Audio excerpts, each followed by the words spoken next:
Pokemon, the journey's just begun. Pokemon, more than ever. What's going on, y'all? It's the Going Off motherfucking podcast. Later than ever for our Super Bowl and maybe slash mini commentary on the Grammys. Maybe. Look, if nothing else, we're consistent in our inconsistency. But yeah. Howdy, folks. Moth here. We're back again. They said it couldn't be done, and by they, I think I said it couldn't be done. But Going Off has returned. Oh, just a little teaser. Wait a minute. Yeah, we don't podcast without. They're not on the album, consent, are they? You know, yeah. What? No, you just reminded me because I was about to be like, oh yeah, because like the album, but Backstreet Boys aren't on there, are they? No. Wait. Wow. Crazy. They got everybody else. Oh, snap. And 98 Degrees. That's the other one. We just couldn't get NSYNC or Backstreet Boys. They did get NSYNC. No, but I mean, like, they are that category of, like, what you want is NSYNC and Backstreet Boys, and if you can't get them, hey, we got some, you know what I mean? We could get 2 of the 3, but we can't get Backstreet and NSYNC together because it's right out of our budget. Yeah, so you're gonna have to get either have to choose, right? NSYNC or Backstreet Boys, and NSYNC is gonna be your complimentary. Yeah, we got 1/5 1. of the Spice Girls, you know. The choices that were made. We'll dive deeper into it, but yeah. Wow. I think it's fitting though that I think the last episode we talked about the Digimon soundtrack. If I'm not mistaken. Right. And now we're back at it again with the Pokemon soundtrack.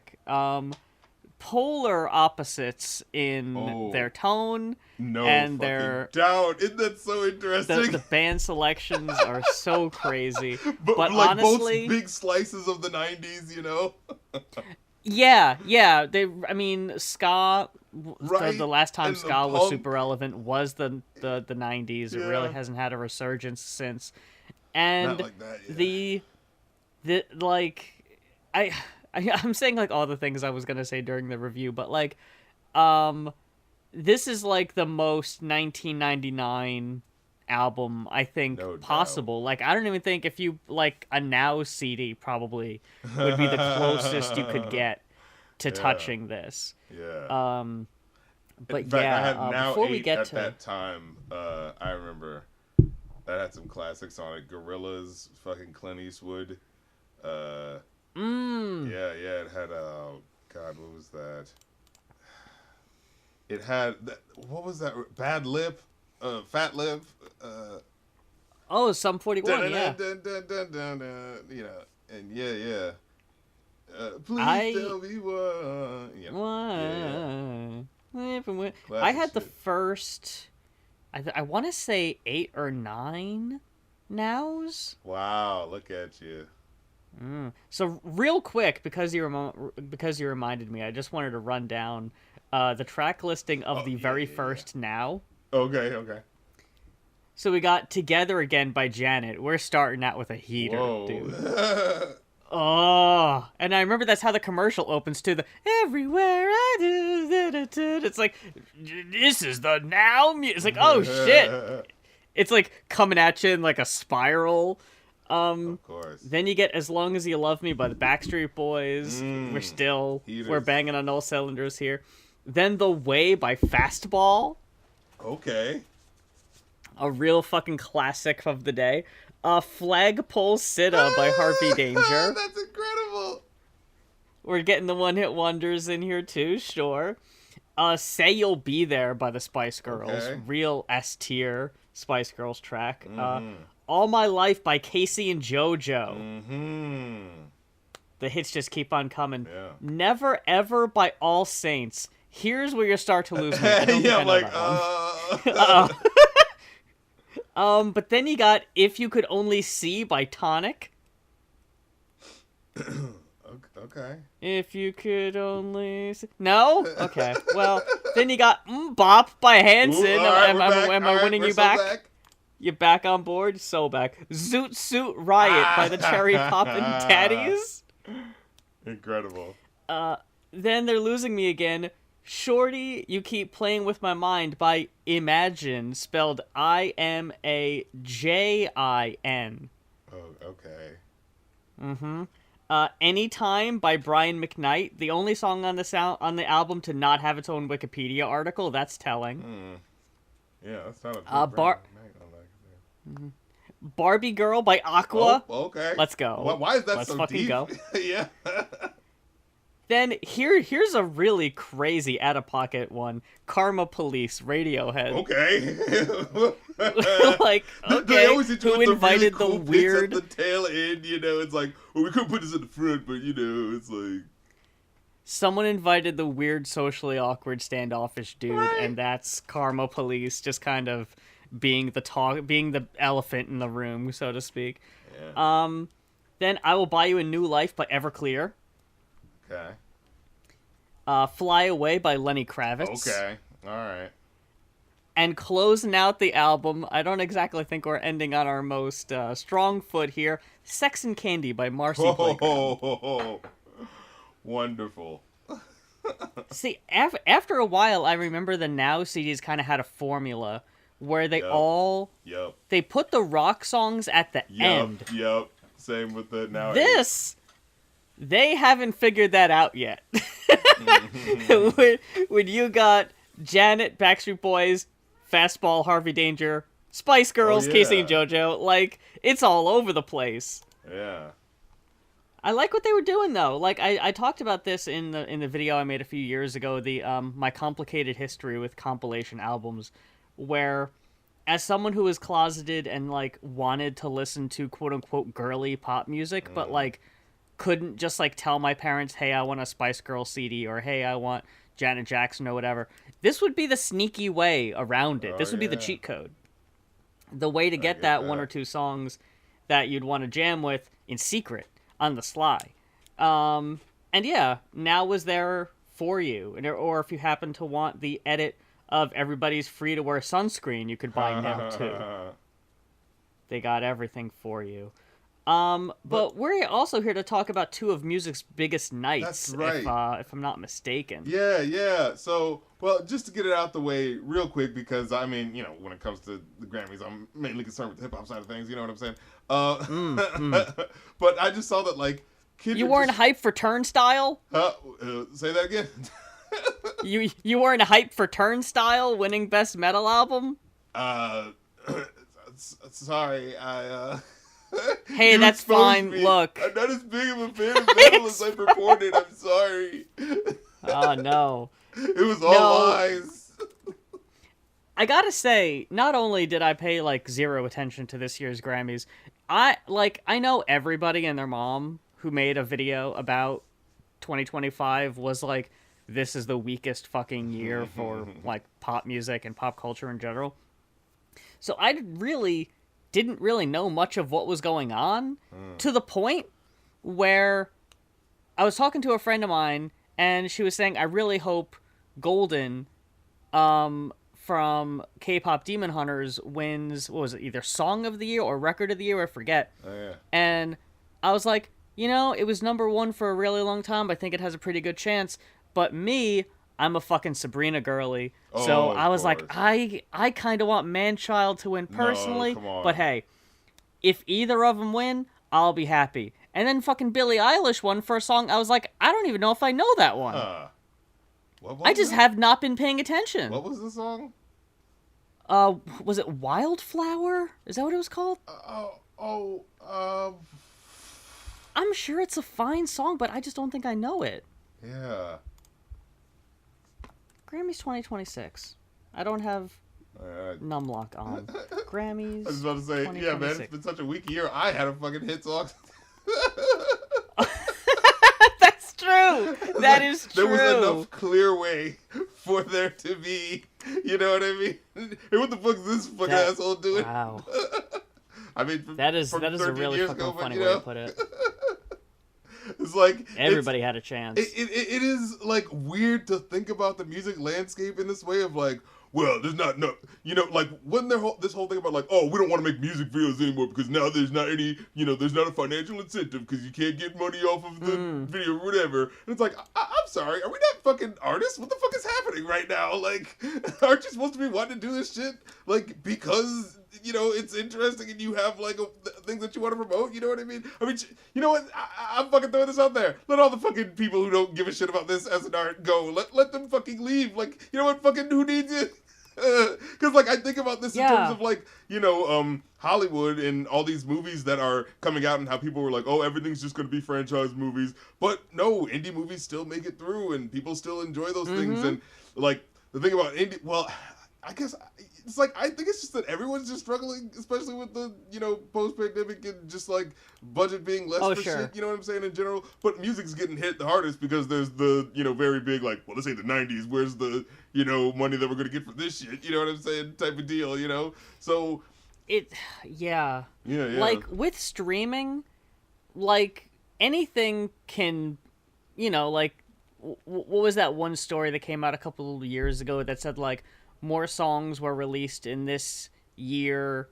More music is released in a single day in 2024 than the entire year of 1989 or something crazy that. Yeah, it's just to where, accessibility.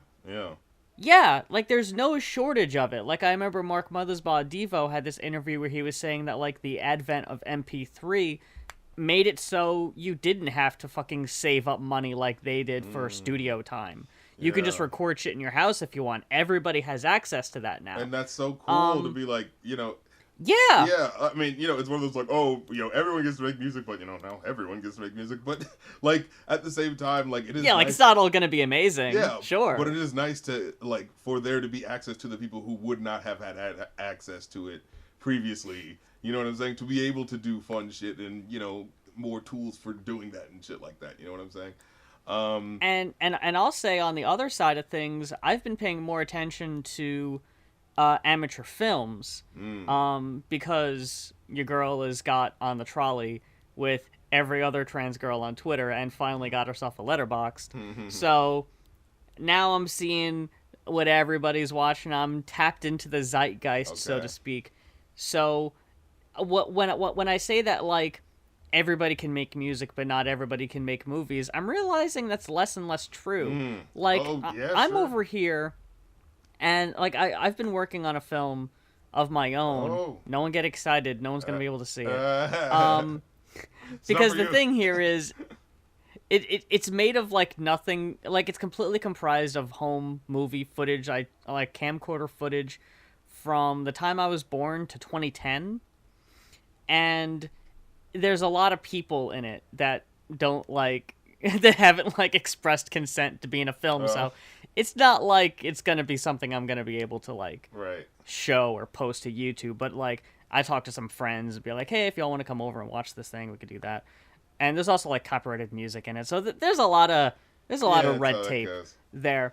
But like it's just been proven that like anybody can make a movie if you want. It's just not, everybody that's making songs to put on Spotify isn't going to be on the radio. It's not going to be nominated for Grammys. They're not going to hit theaters, the movies that people are making. Sure.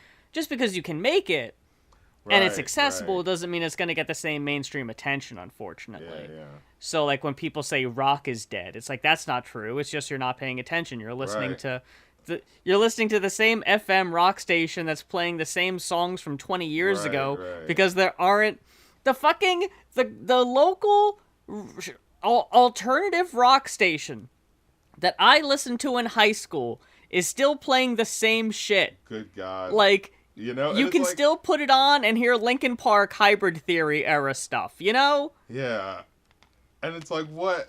Are we just pretending that there isn't anything new? Like, why? Because, there fucking is. Like, there is.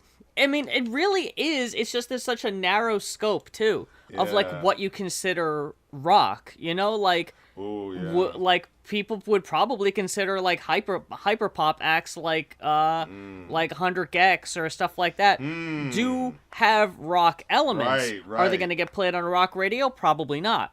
Damn. So if you continuously have that narrow scope of what the genre is, and it's like, I hate to say this, this is gonna be fucking controversial or whatever. Well. As much shit as we give country, and how that is such like a good old boys club, they seem to be a little more willing to branch out in this day and age, and it's being led from the bottom up. You know what I'm saying? Like, artists are coming up in which they are, like, actively, more diverse in terms of where people are coming from. Yeah. Mm-hmm. And I think that's just organically happening. You know what I mean? Like, but yeah, I think in rock there is a specific, at least in the certain channels, like there's a certain stifling on, that pigeonholing of what the genre is supposed to be. And like I said, you see it through, I don't know. I just feel like anytime we hear about like a rock song charting, isn't it recently been like something from 20 years ago or something like that?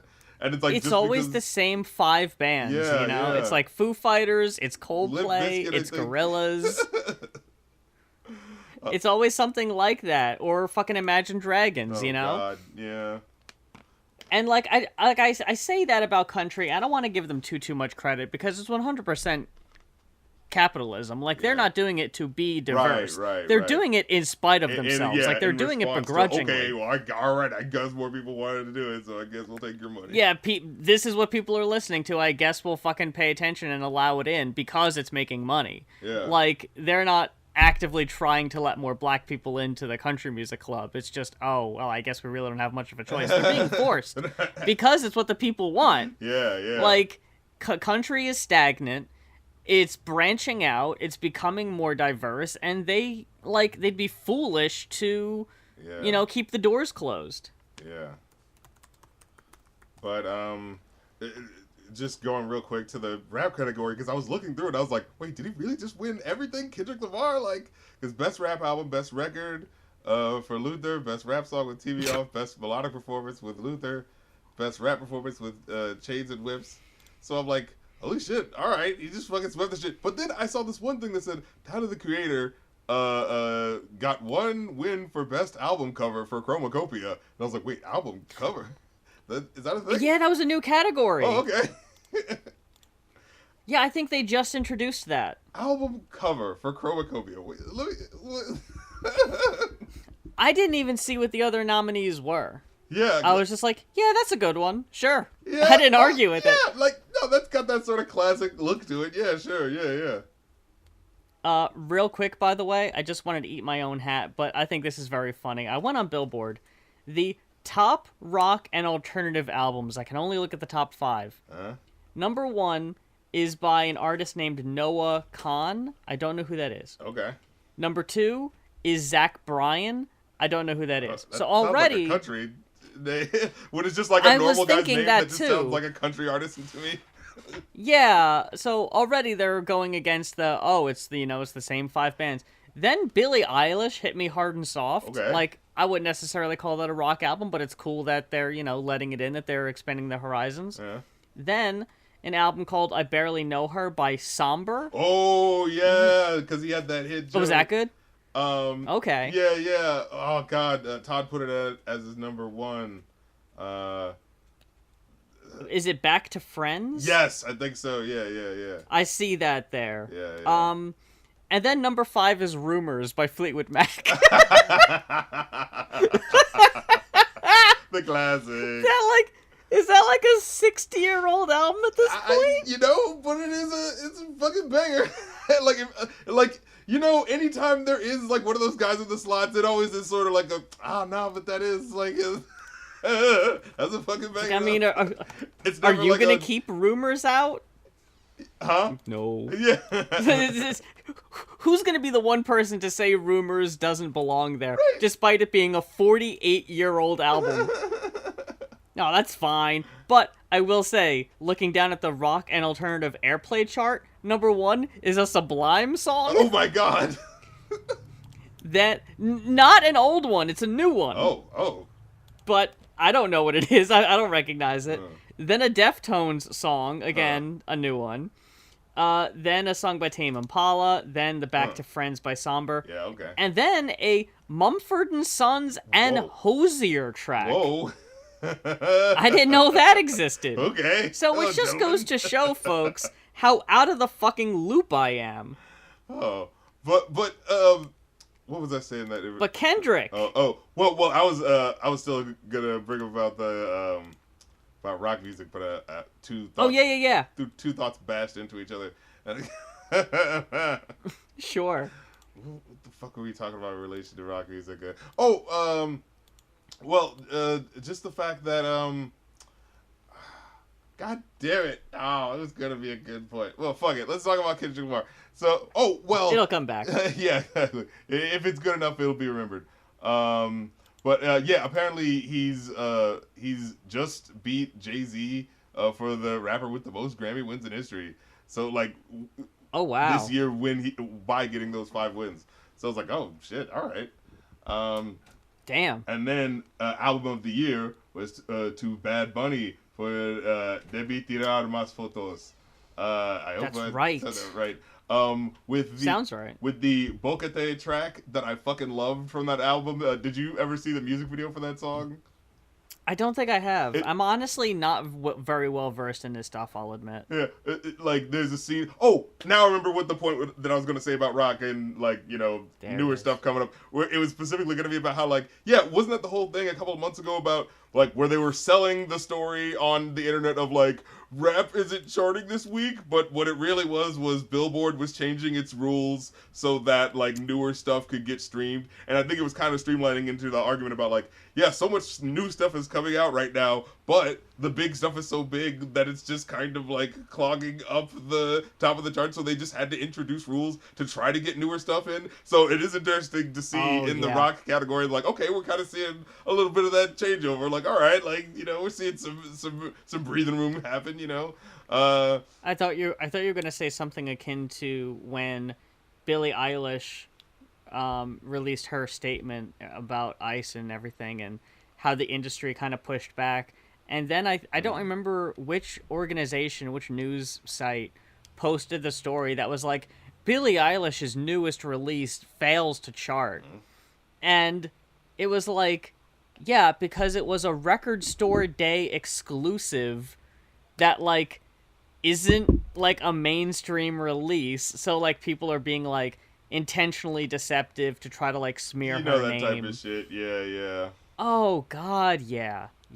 So shit's always gonna be a little sketchy. And people writing stories angled a certain way in order to push a certain perspective. Like that's such a thing you have to look out for on the internet, right? Like Yeah, it's not just AI. Like, AI is training us to be more skeptical, but we just need to be more skeptical in general and actually read articles.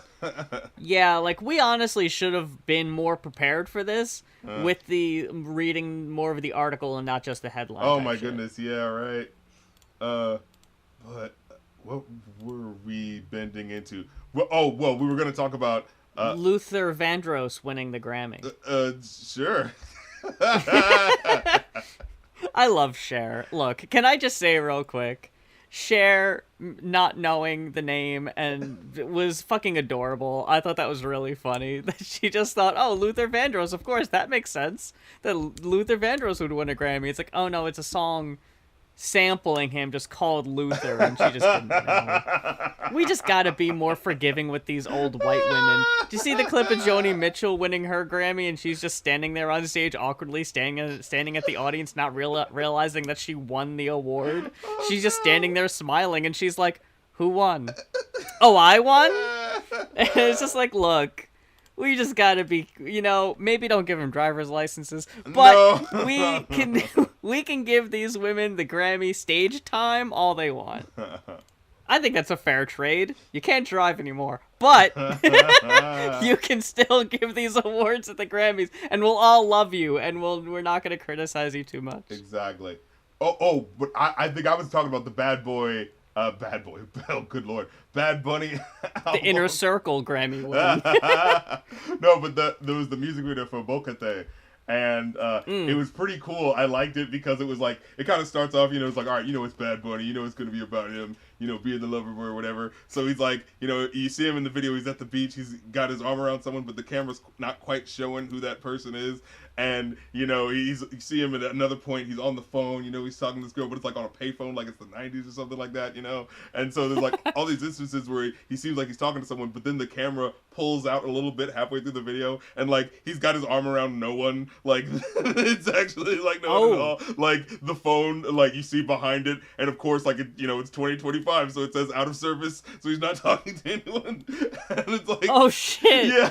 It's kind of cool. So it's one of those things where it's like, hey, whenever I see a Bad Bunny video, it always is a little more interesting than you know what I mean? Than you think it would be. It's just like, oh, there's a little bit of like cleverness thrown in here. Okay, this is kind of nice. Like I love like the number one musician in the world for a reason. I guess. Know. Did you? It's so insane. Because like this, I mean, look, there's this big ass chunk of this continent, as we're about to get to a little later, but. That's Spanish speaking, but when I was doing my someone made a request for the best of Bad Bunny for a live stream, so I was going through these songs and I'm like, oh my god, 1 billion, 2 billion. It's like, Jesus Christ, these songs are such heat, like got so much goddamn heat. But for that video, oh yeah, and then there was another video where it was basically a Simpsons episode. Did you remember that one? No, I don't. I haven't seen it. No, it was so fucking good because it was just like, I think they just got the Hispanic actors from The Simpsons, you know what I mean, to do the voices in the like mini skit at the beginning, and so it was actually like a Simpsons skit happening, and it was like, oh my god, what the fuck? And then I think I saw that. Yeah, and then of course the song is about how I'm a piece of shit, you deserve to leave me. It's like, wow, they literally just made a Simpsons episode in a song. Like they actually did it though. Damn. But yeah, so going into Bad Bunny, like he is someone who, like, I wouldn't say he's the deepest artist in the world. Like, oh, sure. When I had to listen through for the best of live stream, he definitely has a couple of songs that are like, about some shit. But like when I was listening through for the live stream, I had my like Spanish speaking friend with me and sort of like kind of like talk about like, oh yeah, what is this song about? Yeah, what is this song about? And like there were a couple of songs that like of course were gonna be about like his family and what I'm saying, mi gente and things of that nature. You know what I'm saying? But a lot of the time, just like in this performance at the Super Bowl, a lot of the songs was like, yo, I got this girl and I got that girl and I got this girl, and I was like, all right. I forget who it was. There was some politician that was like, Bad Bunny should get slapped with like an FCC fine because like one of the songs or whatever he performed at the Super Bowl was like indecent or had like a curse word in it or something. I don't know. You're pissing me off or something like that at one point. Was that it? Yeah, okay. I heard a girl singing that and I was like, oh, whoa. Because I had the translation for the, when I was, watching on YouTube, and I was like, whoa, they just said pissing me off? Okay, so we got a pissing me off and a fuck. Oh. Thanks to Green Day. Oh, damn. I before I saw the video of their pregame performance, I saw a tweet that was like, "Oh, I'm disappointed that Green Day played it safe." They literally dropped the F-bomb. What do you mean played it safe? Like, I'm pretty sure that's as not safe as you can getting fucking bleeped at the Super Bowl. And I thought it was so funny because it's like they're playing American Idiot and he does that the subliminal mind fuck America. Yeah. And it does the little like it did the like mid 2000s reverse the word censor, which was like, whoa, that's fucking throwback. Yeah. Typically they just kind of like drop it out, but like they kind of did the little reverse, and then it fades, like it pans over, and is Trey Cool the drummer, or is that Dirnt or whatever his fucking name is? I forget. Anyway, Mike Dirnt, is that his name? You're asking the wrong guy, but sure. I think that feels like it is. Anyway, he fucking like does the like look over to the camera and goes like, ooh. And he was like, oh, that's a fucking fine. Okay, we're gonna fucking tank that. That's no problem. I love it. We're literally one of the biggest fucking names in rock in the last 40 years. We can fucking take that on the chin. It is Mike Dirnt. Wait. The drummer is Trey Cool. Oh. The the bassist? Yeah, the bassist he's is the Mike older Dirnt. looking guy, right? Yeah. He's the one with the gray hair. Yeah. Trey Cool is in his Wikipedia picture got a blue mohawk, so he's still keeping it real. But yeah, what were we saying that in relation to? The fucking Super Bowl performance. So first thing that I noticed was that what was it? Oh yes, the first thing that he says at the beginning of the show, there's like a Spanish dude like sitting playing on the guitar, and I looked at the translation, and it's one of those things where it's like, is this translation good? Because like what, I this can't be what they're actually directly saying, or it's one of those like poetic sort of translations, because they just say it says, "How delicious is the Latinos, now they are visible." And it's like, maybe it's like means like the culture, how you know what I mean, like sumptuous, like like how wonderful, how rich, you know what I mean, maybe that sort of thing. Sure. But yeah, it's like how delicious is the Latinos, now they are visible. And I was like, I mean, colorful language, maybe we're going with it. But yeah. How'd you feel about all the pre-tape stuff? It was like very small, and it felt very kind of like, whatever. Like, it wasn't. It didn't do anything. It didn't do as much with the fact that it was pre-taped that I feel like they should have. There should have been like an effect or something like that. But it was just like, oh, he falls through the house at one point, and it's like, oh, anyways, he gets out, and I was like, oh. I thought maybe there was going to be like, I know they're not going to be able to do, something very direct about anti-ice, but like... of course not, yeah. But I thought there'd be something about like, yeah, so, because like, what, is he falling through the house? It's like, oh, what, what's going on? But it just anyway, he just goes out of the house, out of the door, and then that guy just happens to, catches it with his hand. I mean, I'm sure he's supposed to, but it does kind of almost look like us, sort of like, oh, right, I should, make sure I don't get hit in the face with that. But, oh, yeah, and then Cardi B was randomly in there. Someone had to point that out to me. I was like, whoa, why is Cardi B and not doing anything? Where was she? She's just randomly dancing at one point. Oh, okay. Yeah, people were pointing out that, like, there was a lot of, like, kind of cameos in it that were just completely lost on me. But then again, I have only seen the video of it once, and I haven't really looked too closely at it. But, yeah, I'm not too surprised that old Cardi is in there. Right? She's all over your mouth. No, I just saw her. Right? her. They're doing like the pan. Yeah, wait, in front of the pink house. Is that old dude? Yeah. So why can't I think of his name? Fucking Pedro. Pedro Pascal. Yeah. Yeah. Okay, I saw him too. All right. Yeah, that's fucking dope. I like that. God. But yeah, like let's fucking do it. At first, when I saw this pink house set, I could have swore it was a reused part of the Eminem. Remember when they had like that row of houses? Haha, yeah. It looks like they just repainted a set piece. Maybe they didn't, which, but I mean, if they did, that's creative. Yeah, that's cool. that's a house studio, getting creative with the stuff they already have, I'd like to think they don't just destroy the sets. It's like we might need this in the future. Yeah. Who knows? But now, Bad Bunny, like, his costuming felt, like, weirdly understated for the most part. Like, I think, I like what they were going with at first with, like, oh, he's wearing white, just like the workers in white that are working in the sugar plantations and stuff like that. And it's like, oh, okay, boom, already we're calling to, the workers unite and, like, remember your history and things like that. I'm like, okay, this is already just starting it off really fucking, dope. You know what I'm saying? Like, ooh, shit, let's get into it. You know what I'm saying?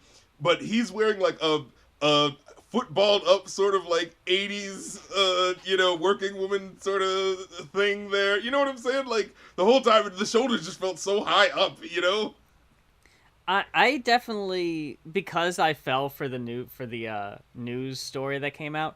At one point, I saw an article that said that Bad Bunny was gonna wear a dress. Oh my God! Weren't people freaking out about that? Like, oh, is he gonna change the band and this and that? Weren't people like the conservatives were trying to be like, oh man, we're gonna burn it down if he does, man. Yeah, because it was like, oh, he's gonna like pay homage to the LGBTQ community, and I mean that didn't really happen, unfortunately. But look, I will say, first of all, I'm going to say this as a blanket statement. I'm not going to expect the most political of political statements at the goddamn fucking Super Bowl. Yeah.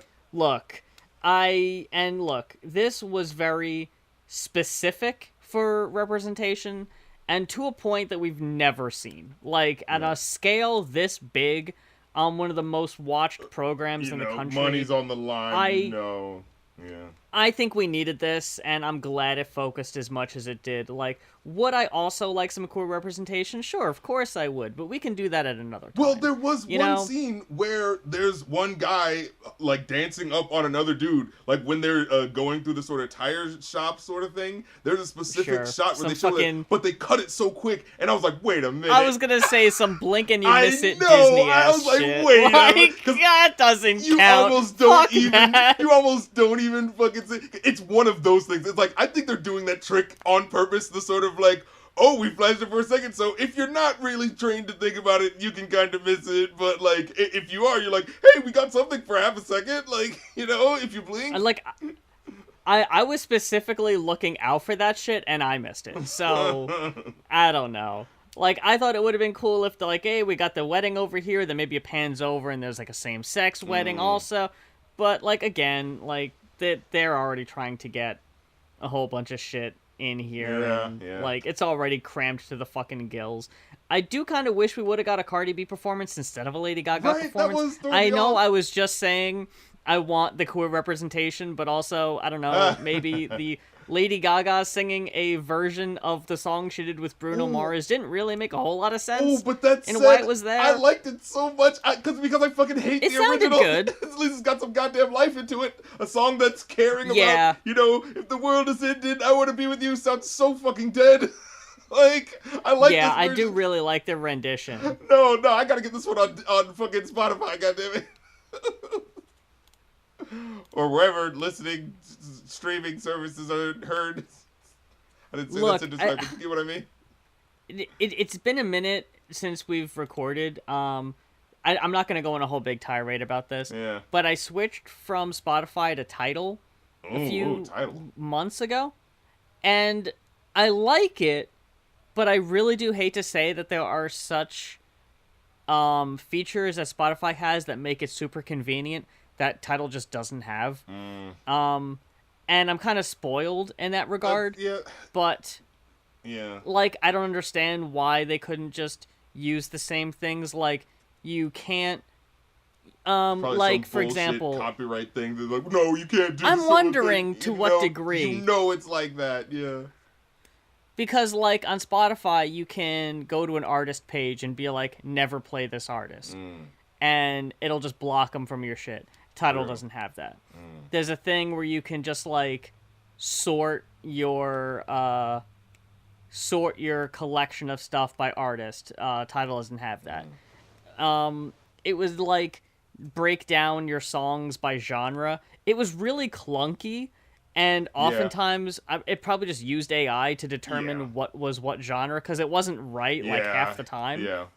But Tidal doesn't have that either. But I will say, like, Tidal just doesn't have a lot of the gross shit about it, like, obviously, the ICE connections.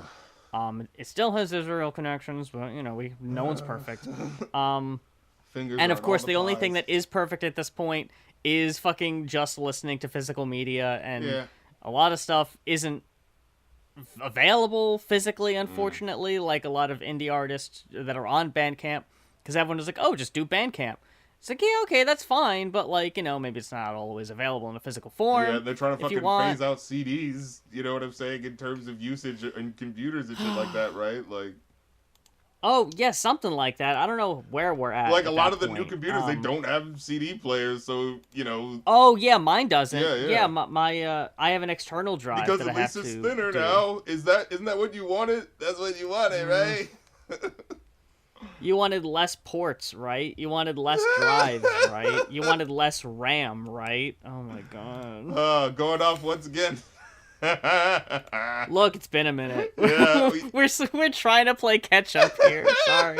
All the social commentary. There's just so many things to be mad about. You understand? You're all mad all the time. Me too. That's right. but getting back to the performance, because like I wanted to write down some of the things that he was saying just to be like, yeah, the topics aren't that varied. I mean, overall, I mostly remember doing the like that just happens so much. But he has this one. The first song is like, I've got many girlfriends and I put them in VIP, and I'm like, all right. But as you watch it unfold, it's mainly about the progression of the story of the show, which someone pointed out before how like a lot of performances maybe before like 5 or 6 years ago, it basically looked like a stage performance, like Prince's performance and stuff like that, but a lot of these now are doing these sort of elaborate sets that are probably more for the camera than they are for like the people watching, you know what I'm saying? Look, so many points in the Bad Bunny performance, I was thinking, this has to look like shit live. You can't see a goddamn thing. Yeah. Especially because everything is, like, in the cornfields. Yeah, like, you can't really see through that shit. Which apparently were the people, and I was like, wait, what? Wait a second, what? I saw people were the corn? Yeah, the really tall sort of grass was partially the people putting themselves on the field, right? Oh, okay. Yeah. I don't think I was aware of that. Again, I just need to watch this shit again. I had it in the background, but... Yeah. Very well thought out, for sure. Yeah. And, what was it? The next bit that happened. What is it? Oh, yeah. So it's about the progression here from the sugarcane field into the wedding party, right? And so you see the different parts of like Latino culture. See them boxing, food stands. He's given a wedding ring by someone who seems like they're running a diamond stand, but also maybe is proposing to him. But he goes like, "Oh no, you can't tie me down," and he like gives it to this dude. Who, I did think that was weird. Yeah, I was like, "What the fuck do I do with yeah, this?" He was like, he opens it up like, and does the sort of like, showing it to the camera. What? Like, you got the wrong guy. Dude fucking said, "Do you want to accept this diamond ring or double it and pass it on to the next person?" And he said, look, I don't need this. I'm wealthy beyond words. Exactly. So he gives it to this dude who then proposes to his girl. And yeah, like, because when we get to the actual wedding, it's not the same people. So it would have been cool if it was like one of them was a different. That would have been cool. Yeah. Waste opportunity. But he falls into the house after singing something about, "Girl, I'm gonna bring you home to my mom, but then we're gonna bring another chick too." It was like, oh shit, okay. I don't know. There might be some regional language things happening with this translation. Hey, it's possible. But yeah, this is this is around when I first came in, when I went to the bar, and he was in like the white suited up, you know what I'm saying?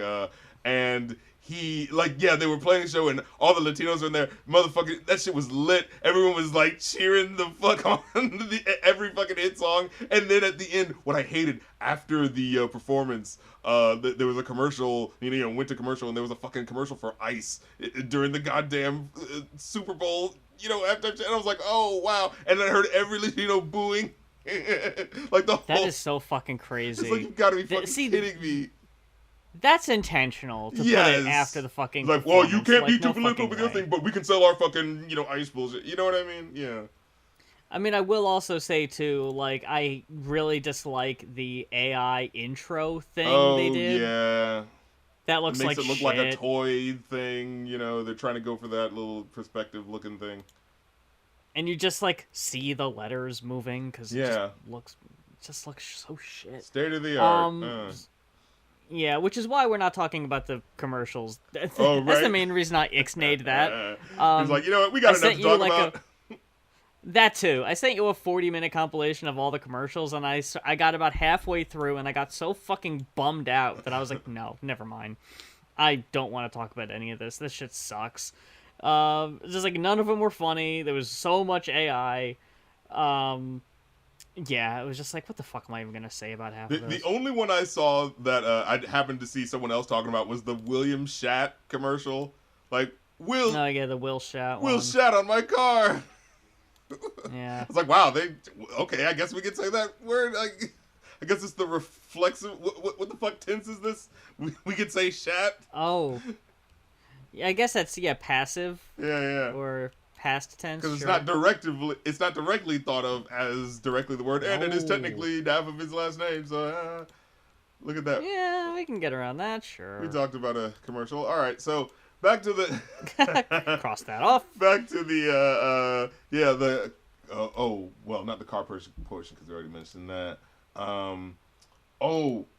So when he plays Monaco, which is my fucking favorite joint from him, that beat goes so goddamn hard. Those fucking violins, oh my god. Yeah. But he doesn't rap it. He doesn't like do any of all that fucking infectious part that whoo whoo whoo whoo. That shit goes so hard. But it's just kind of like a, hey kids, follow your dreams, because I did, and that's what got me here. And I was like, oh, okay, that's nice, that's nice when they use that moment. And then that's when it transitioned to the fucking 5-layer wedding cake that they got going on. It's like cakes on cakes on cakes. And oh shit, apparently it was an actual wedding. Okay. I was wondering about that. I was curious. Yeah, that's cool. And there's the big kid sleeping on 3 chairs wedding trope for Latinos that I was seeing about. Nice. Then there was this. Okay, yeah. So when they get married, the subtitle says, the sort of you may kiss the bride, but the subtitle says you can use the girlfriend. And I was like, what? Oh man. It's like you are mad because he says you are husband and wife. You may use the girlfriend. I was like, what the fuck? Why is they translate it like that? We've got a ways to go, huh? Yeah. Why they translate it like that? But then that's when we get Lady Gaga's salsa'd up hit there.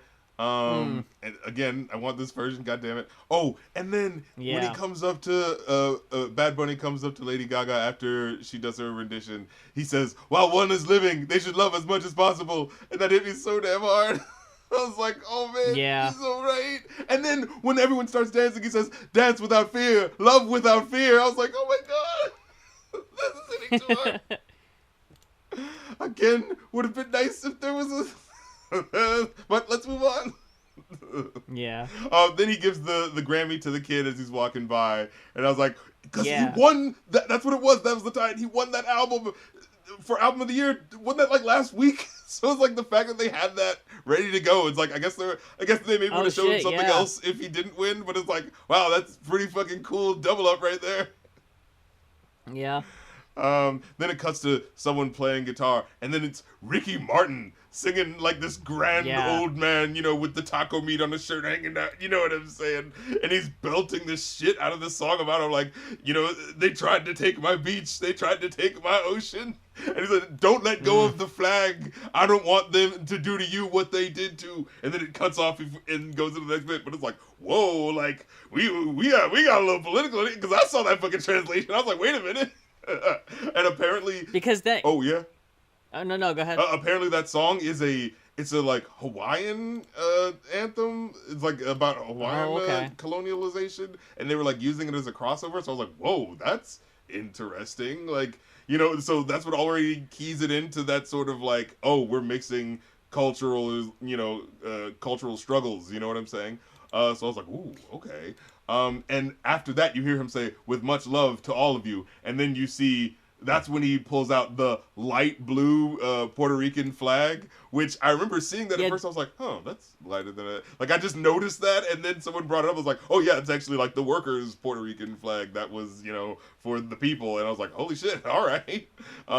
Yeah, I like how it's just one by one. He sings that political song. Then you got the people hanging from the power line poles. As a reference to the shoddy infrastructure that a lot of Puerto Rico has because of American, cheapness in terms of like, well, you're one of our colonies, but we're not gonna like make you a state or like fund you or anything, You know how that goes.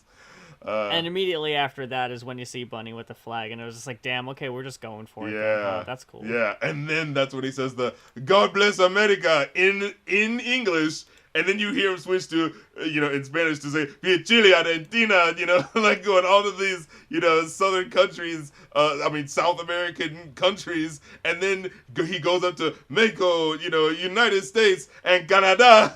And I was like, whoa, wait a minute. Oh, yeah. He just doesn't stop. Yeah. He just keeps going. And he says, together we are America. And I was like, whoa. Like, borders be damned. I was like, wait a minute, did we have that moment just now? Did we just do that? It was fun. I really like the energy at the end too. It's very hectic, which I love. Like, it's all of course very staged, planned. Yeah. Well, like a lot of, obviously most of it is, planned chaos, but I love how unruly it looks when they're like going backstage and you just see like the people in the tunnel like trying to guy going like, oh guys, move aside.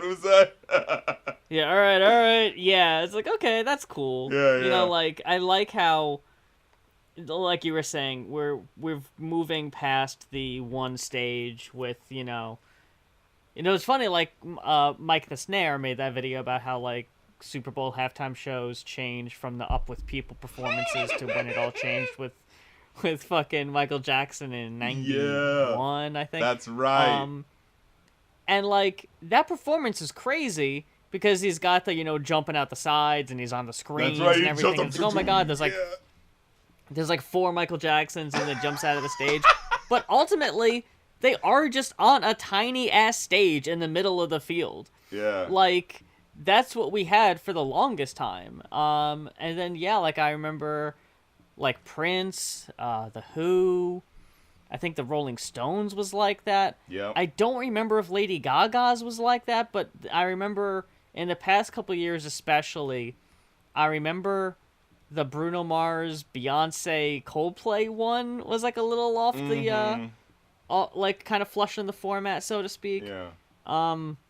But I like to see what they've been doing there. But I also just kind of like the free-for-all, fuck it kind of feel. Like the Gonzo, handheld camera feel of it is very cool feels, too. But again, feel the human energy off of it, Yeah, it's just like, it's just at the end of the day knowing that like all of this is under the extremely watchful, critical eye of the NFL, and it's only gonna go so far. Right. So, like for me watching, I can only get so excited, and like, for me as someone who's so terminally online, I saw so many takes on the Super Bowl halftime show that were very critical of it in ways that it could have been better, and some of the statements that weren't exactly delivered. But like I don't think we can really get too mad at Bad Bunny. Right. Like I saw a lot of people coming down on him for it, and it's like, look, you don't have the artistic freedom when you're performing for the NFL.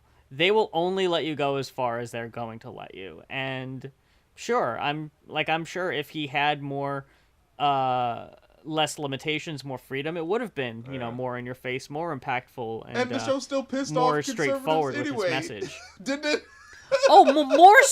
more so, because it wouldn't have had to like dumb it down for American audiences who are watching this shit. He could have said some like real shit, but like you could only within the strict confines. Right, like on the football it says like, oh, together we are America, and he brings up all of these countries when he says that, and of course I think he was just saying in terms of like these immigrants that are living in America, we are all together America. But it was interesting that people were kind of take it, and it's like, I think it's worded in that way where you can take it as that, where it's like, yeah, we are all this continent of people all together, right? Like, you know what I'm saying? Like, we're all together in this as people, and we shouldn't be, alienating each other in this capacity and that capacity. I guess fuck all the other continents though, but like Spain and all those European countries can go fuck themselves. We're fucking the Americans, goddammit. Oh no, you don't want. Yeah. See, the problem is that it's vague enough though, because the NFL probably says you couldn't say something more specific. That you could see a Trump doing like, that's right, all of North America is the United States of America's, and we're gonna start laying claim to that shit. We're already trying to take Greenland for some fucking reason. Yeah, I was just gonna say that. Oh, the social commentary, we had to get that in on you. But yeah, apparently this was the biggest most viewed Super Bowl halftime show. He had 135.4 million, right above Kendrick's 133.5 million, and Michael Jackson's 133.4 million. So like, goddamn, Kendrick, he got, like, holy shit. That's wild. That's crazy. Yeah. But fucking hey. Oh, okay. So we said all we got to say. Let's get into it. Look, I don't even think there's not going to be much to be said. This was my pick because I want to have this nostalgia moment, okay? I'm trying to have a nice song. We were already about to talk some shit, so let's just have a nice, easy album that, of course, we're all gonna love because and not have anything negative to say because it's the perfectest album ever. There might be. Oh yeah, I don't have a single negative thing to say about this. I am wearing the shit out of these fucking Cyclops rose quartz motherfuckers.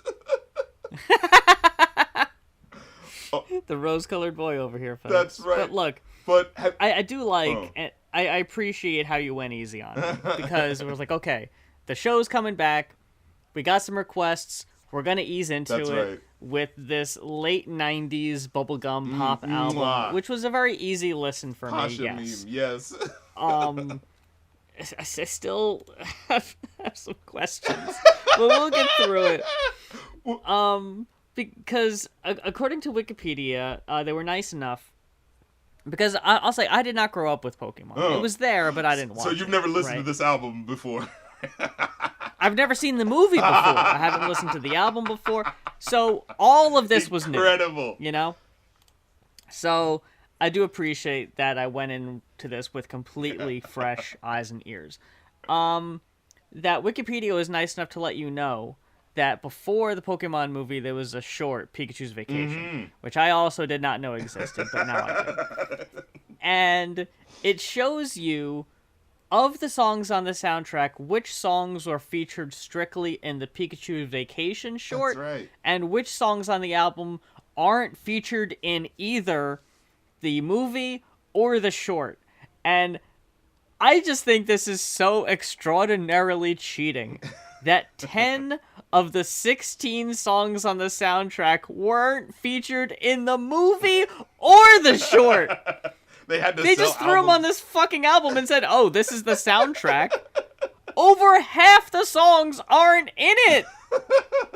That's so cheap. This would be like, they just... And of course it sold like dynamite. You fucking... you crammed it full. You fucking stacked the deck. Right. You corked the bat, so to speak. I didn't even appreciate how many fucking big names were on this album when I was a kid.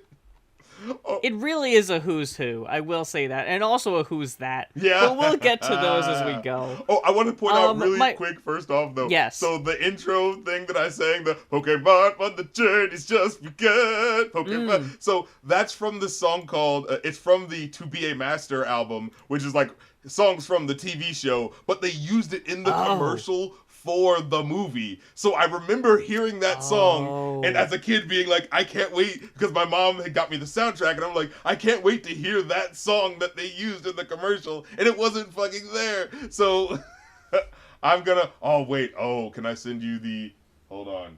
Yeah, I'm gonna text you the song, and I mean, if you want to listen to it, you can, but it's this fucking Pokemon power techno sort of mid-90s Six Flags song sounding shit. It's so insane. It's like Pokemon on the journey's just begun. You know what the 70s soul singer singing on the 90s techno track song? It's like that type of power. Yeah. Mm-hmm. It's so funny. It's like do Pokemon man. And I'd always, it's one of those things where, when you hear a lyric when you're a kid. So I'd always heard it as, what does she say? She says, Pokemon, the journey's just begun. Pokemon, the more the better. And T-Rocket's on the run. We're friends forever. And that generic sort of, what's an episode of the show about? Yeah, sure, I got something I can write, But... I gotta say, I had a similar experience, even without having seen that commercial, because I was hyped for the Pokemon theme, right? I figured that was going to be on here. I figured that's a no-brainer. Right? Yeah, I sure did. Instead, we get the Pokemon theme movie version, and I don't know who asked for this, soulful version of the song, but it sucks. I was not excited for this. I was let down. We're already... It's just boring. It doesn't have the Pokemon Gone Big Time feel that you would kind of expect from... this is the movie version. It doesn't take as many chances as you think they would. Yeah, it's more just he sings it slightly differently, you know what I mean? Yeah, sure. It's not the guy from the original soulful. show. It's a different. I think he's like a Filipino singer. Oh, it is a different guy? Yeah. I could have swore it was the same dude. Okay. No. So I think they were, trying to go for a different energy. Give it a little bit more of a rock. They get that guitar solo at the end, it's a dance, you know what I mean? I do like that. Yeah.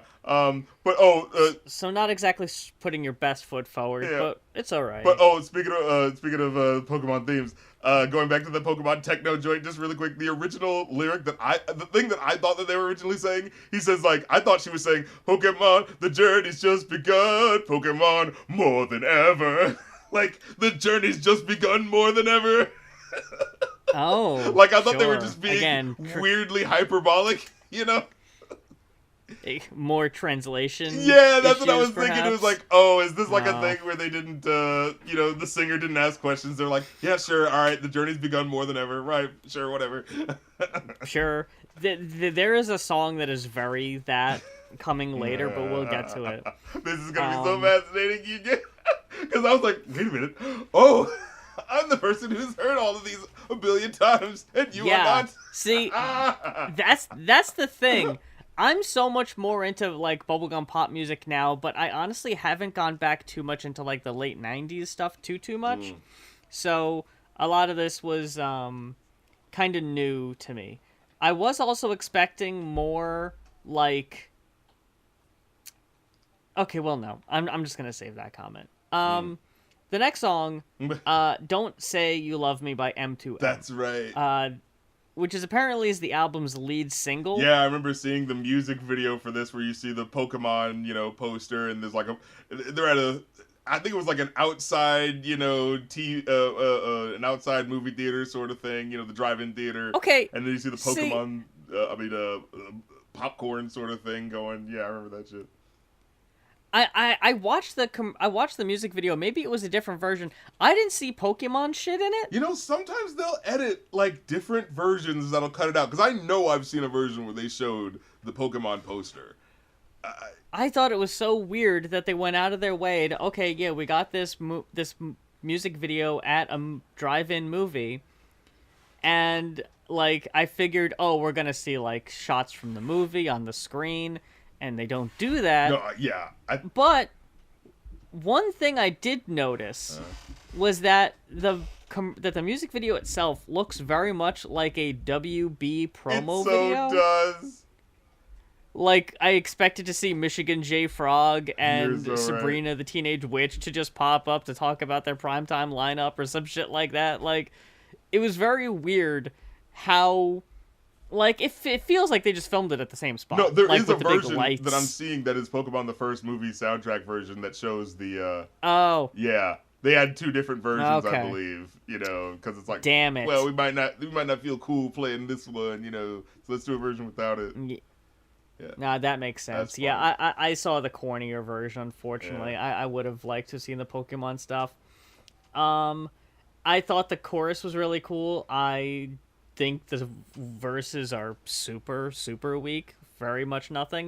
But it kind of starts with something where it's like, okay, this is kind of an interesting topic of like, hey, we're it's not that deep. I'm not ready to go that, deep into this thing. Don't say you love me just because, you like, do you really want me? If you really do, then you need to give me some time. It's like, okay, we're doing a sort of, don't go there, baby. Not before I'm running. I like that sort of little mix up they did there. Not before I'm running. No, them hearts in a hurry. That like. Gotta give them, give me, a little late 90s scratching in there.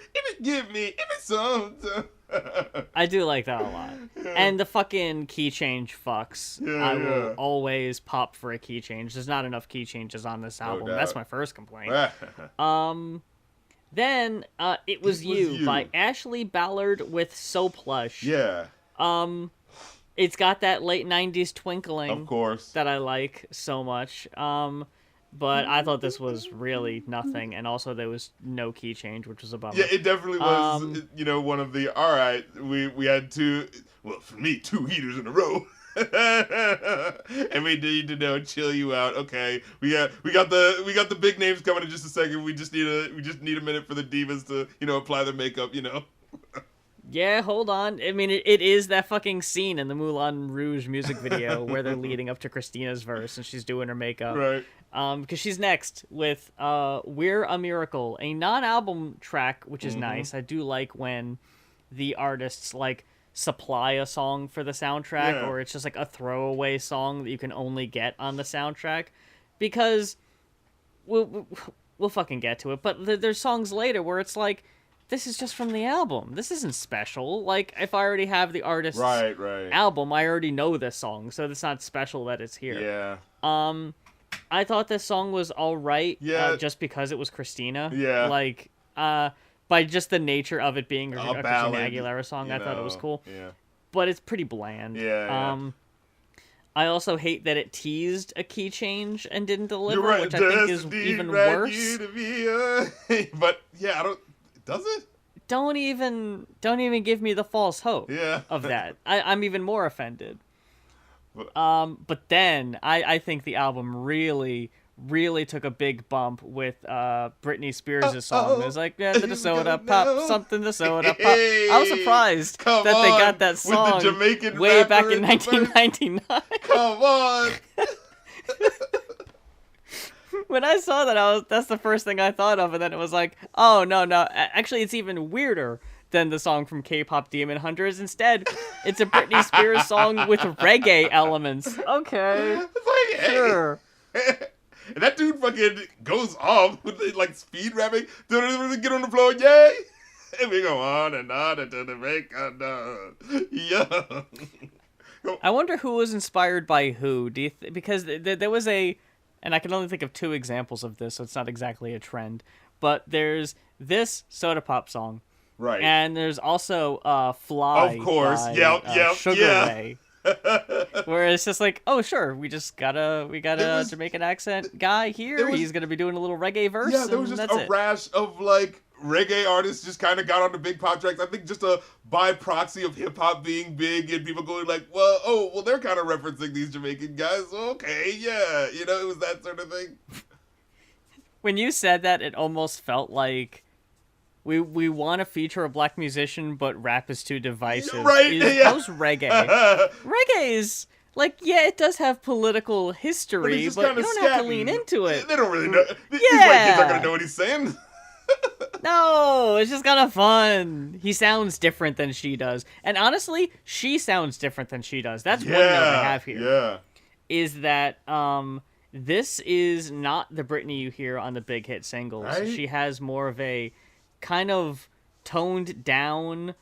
I wrote more authentic, but that's just because I think there's probably less effect put on it, if I had to guess.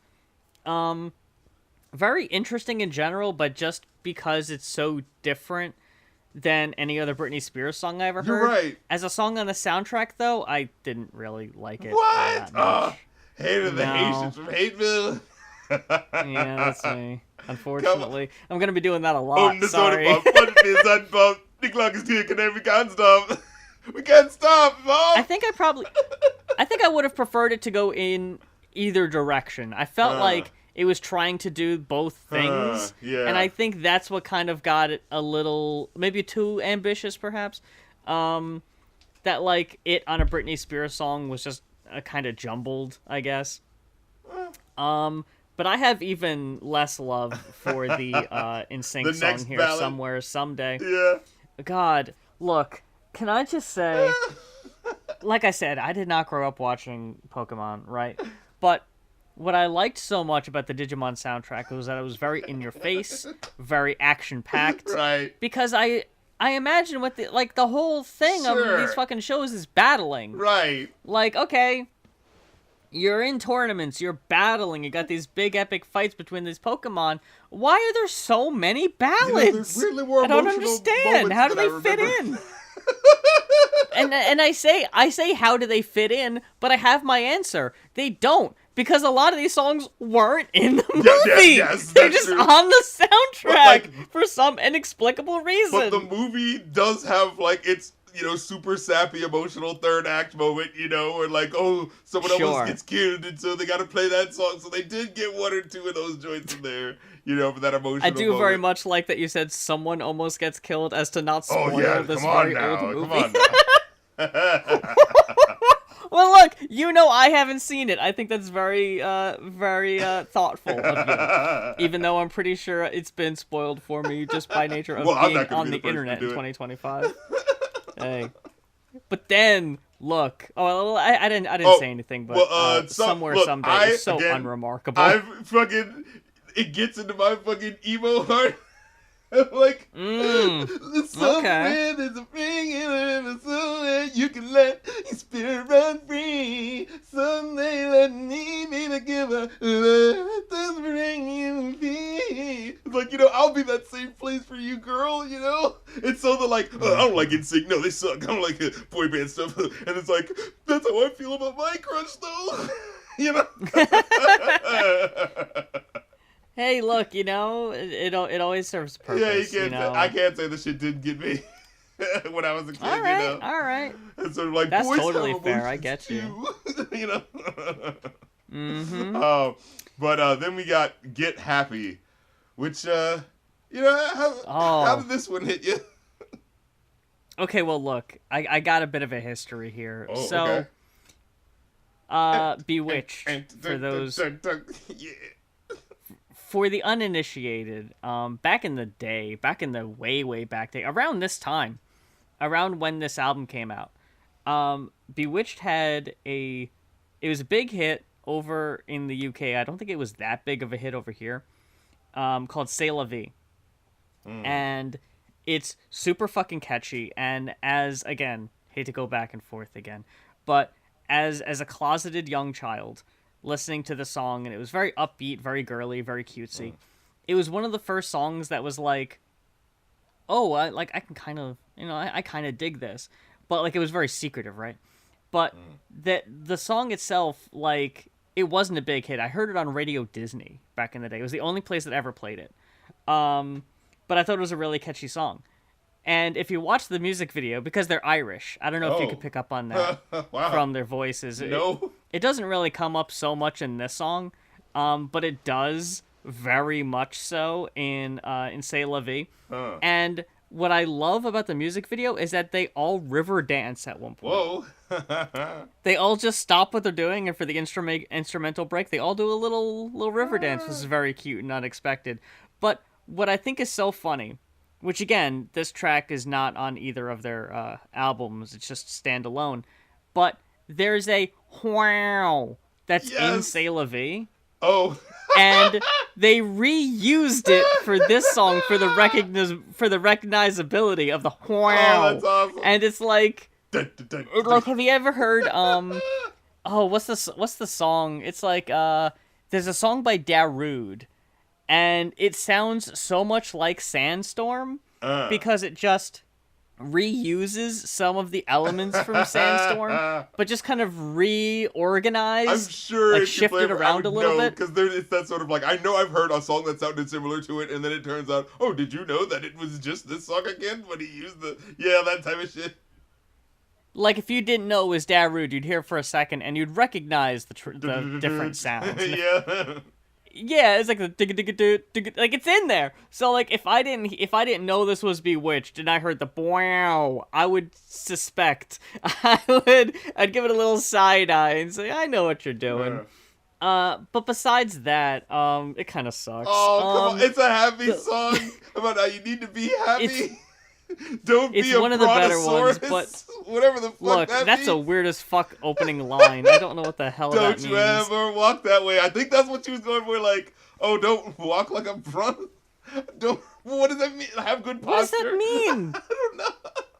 Don't walk like a brontosaurus. Look, I've heard people to tell me not to walk like a T-Rex, but that's just because my autism ends. Look, that's different. Open the door, that doesn't get have off the anything floor. to do with... Everybody walk like a brontosaurus.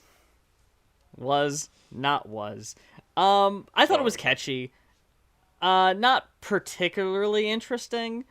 But it is one of my more higher rated tracks on the album, which, I'm sorry, spoiler here, isn't really saying too much. But I did like it more than, I'll say, half of the album. Then is the Emma Burton, a.k.a. Baby Spice. That's right. Hey. Which for me is a real big meh. Hey you, free up your mind. Hey you, free up your mind. Really, hey you. It really does feel like part 2 of Everybody Get Happy. Putting them back to back is so fucked in hindsight. You hater, if you're looking for my heart, you'll find it underneath your shoes.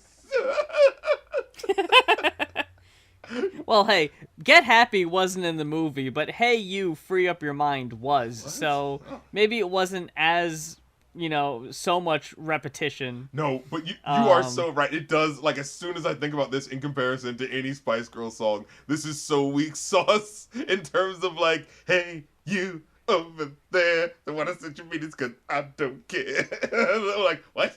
It's like, see me, I have no soul till I find myself it's rock and roll. Like, what? Don't pretend this is rock and roll. What are we doing? According to Wikipedia, though, this was co-written by 2 Spice Girls, in fact. Oh, my goodness. Emma Burton has a writer's credit, and so does Mel C. Wow. All Sporty Spice. They were still helping each other out. They were on their Wu-Tang shit, huh? It's still... A little, yeah. Sporty and Baby were the Red Man and the Method Man and the Ghostface Killer. Yes, there you go. Thank you. To her, what? Well, dang, we already used Method Man. No, to her. Wait, no, yeah, Baby Spice is Method Man, and Scary Spice is Old Dirty Bastard, and who was the other one? The other Spice Girls? Yeah, who's the other Spice Girl? That one's Ghostface Killer. Well, there's 5. No. You got Scary Spice, which I guess is the most Ghostface Killer-esque with the name. Wait, Scary. Who was Mel C? She's Sporty. Okay, and then who was the other one on the track? There's Posh, and then there's also Ginger Spice. No, I mean the song together on this specific song. You said 2 girls helped her, right? Oh, no, it was just Baby and Sporty. Oh, okay. Yeah. Sorry, I didn't mean to get your hopes up for a third. I was like, what?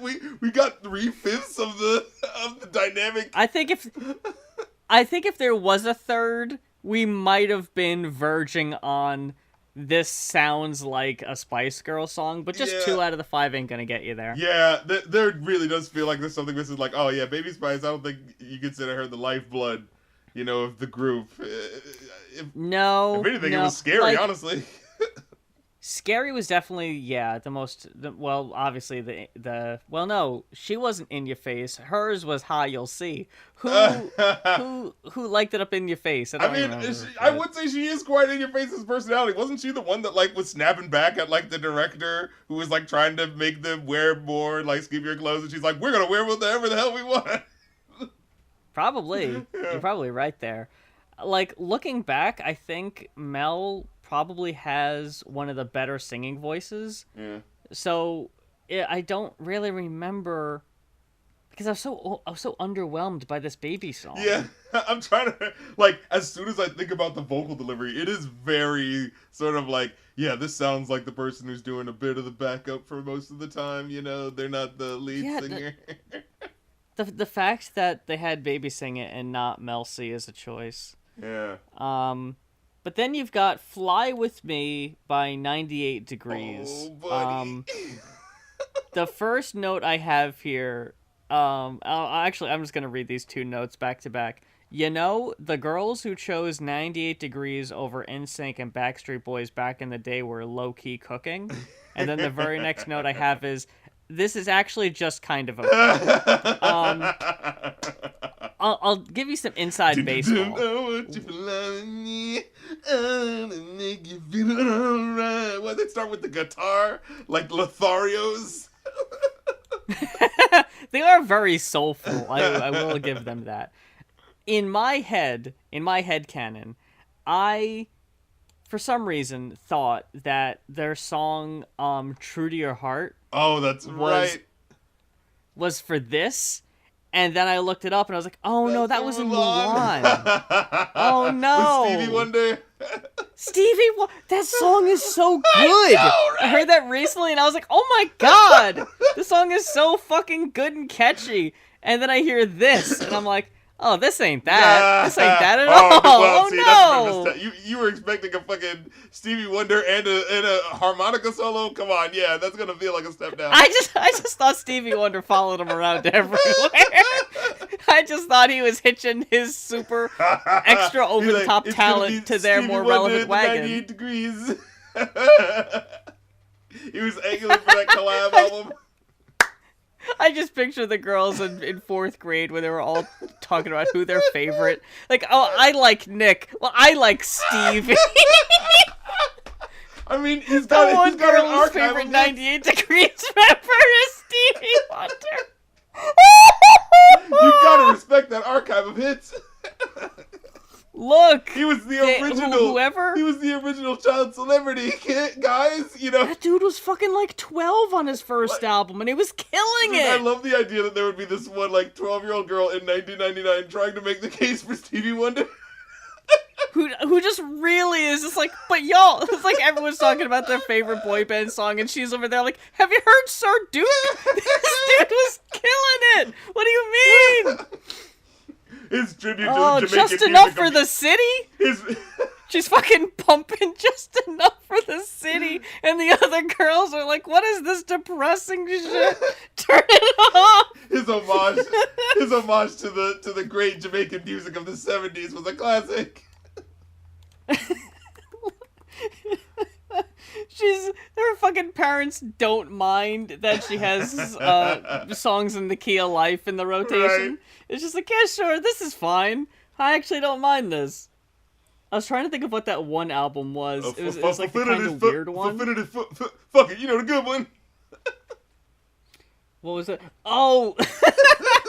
A 12-year-old girl whose favorite album is Stevie Wonder's Journey Through the Secret Life of Plants. That album is so good, but it's like, it's just the most what the fuck is this of the discography. Kid is 12 and fucking deep. Listen to this shit. It's the album sandwiched between Songs in the Key of Life and Hotter Than July. It's just this one weird, he had his fucking John Lennon moment. Yeah, for real. This shit's good, folks. Check it out. Next, we got... Where are we? We got fucking Lullaby. The goddamn... I feel like the only song that's like a very direct tie-in to Pokemon, you know?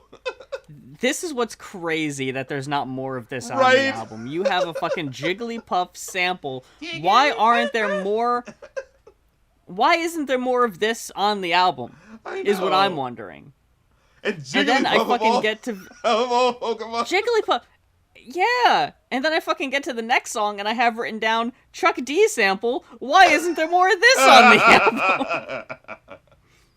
Hey, this isn't the early 90s. I like, Manda? Yeah, I don't know is that the who in the here? world that is. I don't know who that is, but I like Lullaby. But this song I like that is one. absolutely incredible the way it uses I think it's using some sort of like Mixolydian mode or something like that. Like the lullaby. You know, it reminds me of the fucking So Happy Together. You know, with how it's so wistful sounding and melodic, you know what I mean?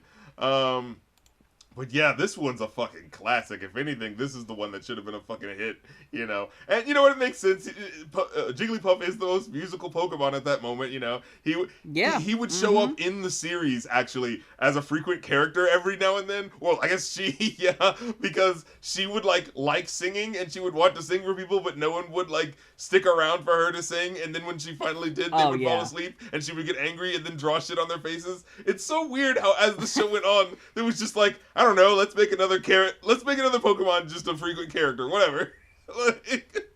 Damn. Yeah, Jigglypuff weirdly became a sort of hit character on the show as they kind of show up every now and then and gotta, get up to some shenanigans and fuck with, Team Rocket's plans sometimes, And then, of course, with her star-making turn in Super Smash Brothers as an extra character. Of course. Classic material. Who doesn't love Jigglypuff? Yeah, exactly. Definitely one of the fucking faves. So, you know what? As someone who doesn't really follow it too much. Well earned, Jigglypuff. I rescind what I say. I do think it is interesting that there isn't a song for either Eevee or Pikachu on this album. No. Jigglypuff above the rest. That probably is how I would have had it. Eevee, Pikachu, Charizard, Charmander, no. That's right. Get the Jigglypuff sample on there. Yeah. Yes, for the real star, for the real diva. And then I'm gonna say we got fucking back-to-back heaters here. Okay. With Vacation, Vitamin C. Hell yeah. Genuinely catchy as hell. One of the only songs on the album, one of the very, very few, that actually matches the cartoon movie energy. Oh, when it has the little Hawaiian SpongeBob section. Yeah, the little break. So it sounds like, Hawaiian Vacation. Yeah, fucking beach blanket bingo 50s ass throwback where I can see the women standing on the surfboards and shit, doing the swim. We don't need a holiday to start to celebrate. Repeat after me. It's so good. I need a vacation. Look, that's a banger. Guaranteed. And I was over here being like, oh, is this going to be like a Go-Go's cover? No. Why would they take the easy route? Right. No, we're not doing that. And I was happy with that. I was happy that we got a completely original song. That would have been an easy route, though. Ooh. That would have been right in the pocket. But no, they had to give you some of the new shit. And then here's where it surprises me, because then we get Lil Billy Piper Makes Good on a song that really was just kind of serviceable and honestly nothing too special. Yeah. But I was surprised to see her pop up here, which makes me think that this album was probably more UK inspired, because I don't think Billy Piper had a hit over here. Yeah, I mean, they got freaking one of the Spice Girls on here, you know. Yeah, so, and I don't think M2M, besides that song, I think, that was their hit. But I don't know who Ashley Ballard and So Plush are. Vitamin C, Bewitched. Vitamin C, they got were bigger names in the UK. Yeah. Maybe Manda. But, I didn't know who the fuck Billie Piper was until I watched Doctor Who. So then when I found out that she actually had a singing career, I was like, oh, okay. And then here she is popping up on the Pokemon soundtrack. It's like, sure, all right. And then she was then she was the Doctor for a minute or something. I don't know. I saw that video, and that was when I had already stopped watching, so I don't know what the hell actually happened there. Spoilers, if, for 2-3 years ago, whenever the hell that happened. I also don't know who Angela Via is. Via? So... With Catch Me If You Can? Yeah, now, I get you on Making My Way Any Way That I Can, being sort of it's the sort of, here's another, did you like the Christina Aguilera song? Here's part 3, you know what I mean, of that sort of energy, right? But then Catch Me If You Can, I feel like hits that energy again. It actually has those little speeding by you sounds from anime, the little, come and try to catch me, catch me if you can.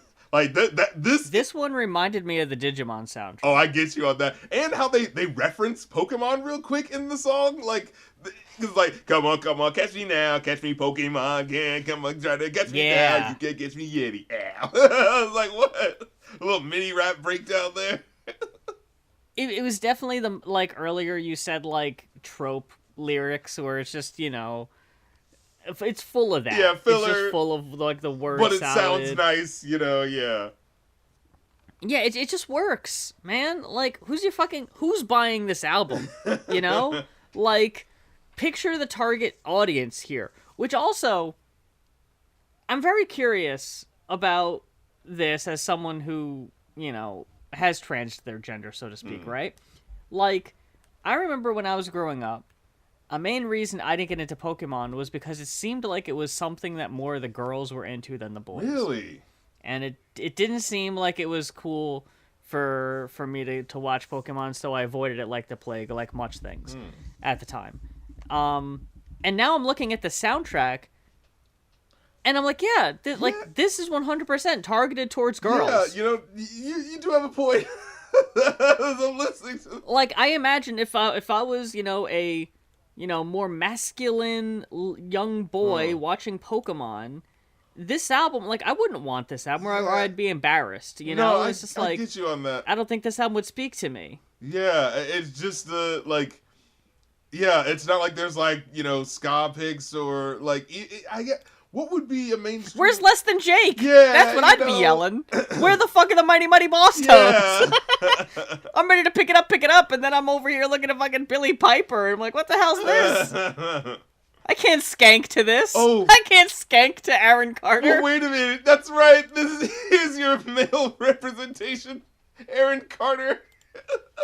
Yeah, it's Aaron Carter and boy bands. I can't. That's it. You got NSYNC, 98 Degrees, Blessed Union of Souls here in a minute. But I can't act like I didn't fucking love it. One, started from the car, moving to the beach, the salmon ain't on me, and have some fun. With the fun, turn up the bass and pop the trunk. Ooh, this party's getting done.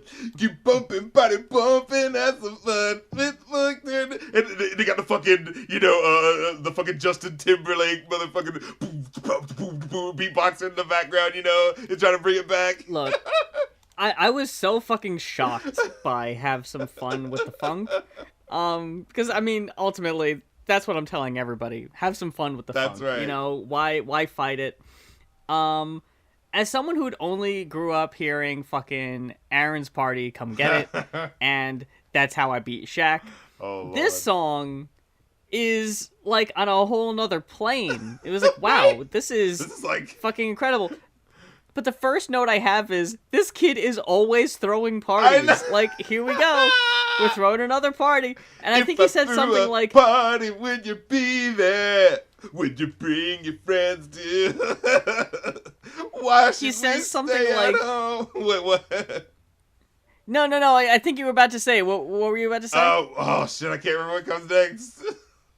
He says something about, like, moving the party from the house to the beach or something. Yeah. He says, like, we started from the house, we move it to the street, come on and follow me. Yeah, like, it's the sort of, like, the bridge into the hook both times, yeah. But I remember, I always misheard the hook initially, where I thought he was saying, have some fun with the funk, turn up the bass and Papa John's. Like, we're getting Papa John's. It's like, oh, okay. Papa John's. And meanwhile, I thought he was saying this party's gonna hump. And I'm like, whoa, what? So, Aaron Carter, this party fucks. What the hell are you talking about, Aaron? You're like 11. I think he was saying this party's too short. This party is too short. He did say that. Well, I think he also said that. I think he said jumps, not humps. I think he said this party's jumps. This party's jumping. Some shit like that. But just the line about moving the party from the house was like, yeah, that's what the parents would have wanted in the first place. Why did you throw the party in this small-ass house when you could have just taken it to the street and then subsequently to the beach in the first place? Beach near you? You didn't just use that shit initially? No, he didn't. Who the hell throws a party? He was too busy. Yeah, he's got a fucking house right near the beach, and he's like, oh, I didn't think you guys actually want to go there. I'm just here all the time, so I don't think about it. Yeah, no. Yeah, he takes it for granted is what happens. And then he gets everyone brings their friends, and then it's like, "Oh fuck, this is way more people than I was expecting. We don't have room in the house. We got to fucking take over the whole goddamn beach. We're just shutting this shit down." Then whoever Midnight Suns are, yeah. I don't know who they are. If only tears could bring you back to me. If only love get the third act of an episode where something sad happens, I imagine if I had seen the movie and I had the emotional attachment, this would probably have hit harder, but otherwise... just kind of felt like slop. Yeah. I did like the guitar solo, though. No, this one... that kind of came out of nowhere. Yeah, this one I don't think is in the movie. It's the last one that's in the movie. But they do kind of... Oh, it's not? Yeah. But they do kind of hit you with the back-to-back of two slow songs, which feels kind of like, dumping ground. It does at the say end it's of in the movie. Yeah, Huh? It does? Oh, wait. Hold on. Yeah. Yeah, it says it's in the movie. Huh. It's in the credits? Because I could be in the credits. What I remember is my brother playing when they're all fighting each other, and the idea is they're like, the Pokemon Mewtwo made clones of the Pokemon, so now the clones are fighting themselves, and they're desperately trying to insert lines where they're like, Pokemon weren't meant to fight, not like this. I mean, like, very similar to this. Not this way. Yeah, but not with cloning. Not this specific way. Pokemon is anti-cloning. We're taking a big stance here. But no, I liked the last song. It's fine. It's, all emotional. Let's take a moment on the defense side and say we're willing to give love a try. When I was a kid, I was such a sucker for these, like, I don't like listening to the love songs. I like the important songs that sound like they're, like, about something, like, because I'm, like, 14, and this is, like, deep, Before this, I had only heard 2 Blessed Union of Souls songs. There's obviously the Hey Leonardo, She Likes Me for Me, which is like super. You never hear that song? I feel like I've seen, because it's such a specific title. Like, Hey Leonardo. Like, what the fuck? Are we talking to the fucking Ninja Turtle? Hey Leonardo is such a 1998-1999 song where there's seriously a line in the song where, like, he's talking about how he rizzes up the ladies, and at one point he brags about, my what's he say? My collection of DVDs. Wow. Because they're kinda new. And for him to have a collection of DVDs is like, oh shit. But yeah, there's that line in the chorus where he goes, she likes me for me, not because I look like Leonardo, or that guy who starred in Fargo. I think his name was Steve. What the? This is a black girl? Yeah. And I don't think if someone were to say, because I look like... No one has ever said, you remind me of someone, you look like someone, I can't put my finger on it. You either remind me of Leonardo DiCaprio or Steve Buscemi. I don't think you could get those two confused. And this guy doesn't look... Especially when he's a black man. Yeah, I'm like, what the fuck is happening? You look like a cross between Leonardo DiCaprio and Steve Buscemi. Fucking hardly. We're like Yaphet Kotto and fucking... I don't know, I'm trying to think of another 90s black action star. But the only other song of theirs I'd ever heard, and the context is really funny. In the late 90s, there was a show called Happy Hour, and it was on the USA Network, and it was hosted by Frank Zappa's sons Dweezil and Ahmet Zappa. And the thing of the show was they had 5 male celebrities, 5 female celebrities, and they had to, like, do these karaoke renditions of songs and answer trivia questions and all that. But then every episode, there would be a musical guest. And for the episode we watched for the YouTube channel, they performed Hey Leonardo, I think, at the end. But then at the midway point in the episode, they decided to play their other song, which was about, like, I'm dating a white woman and the parents don't approve. And it's like... This does not fit the vibe of the show at all, dude. What are you doing? The whole time it's like, especially for that episode, you got Weird Al Yankovic and Danny Faustino from All in the Family. They're up, they're dancing. Weird Al Yankovic. Let's talk about some serious social commentary.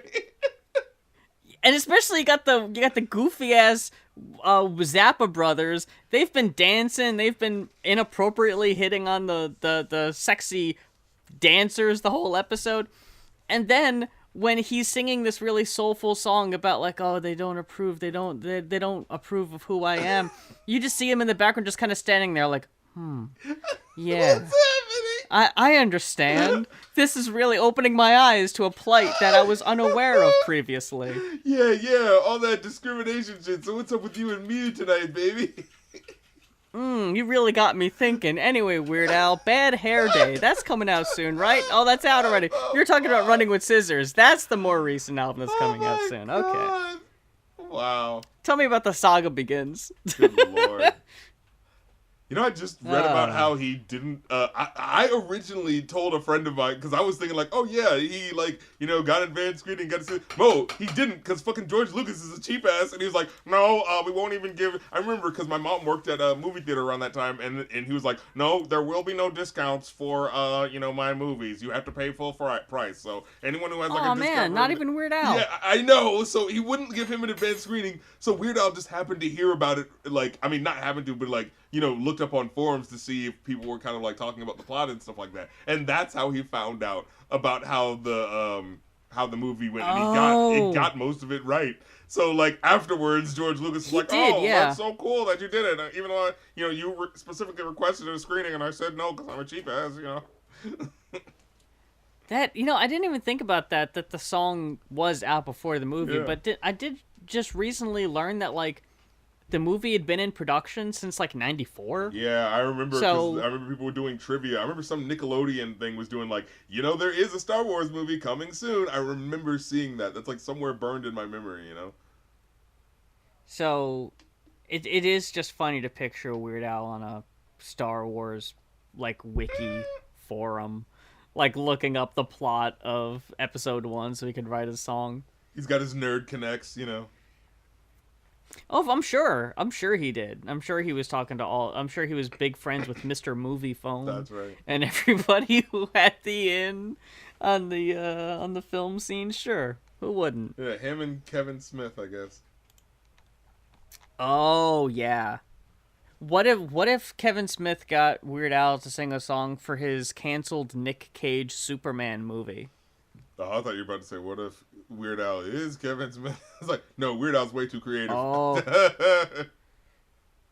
God. I mean, do you ever see that article when Dogma came out that was saying stuff? I think the title of the article was like, "Is Kevin Smith the next Scorsese?" Or no, I think it said, "Is the next Francis Ford Coppola?" And I was like, all right, let's just pump the fucking brakes.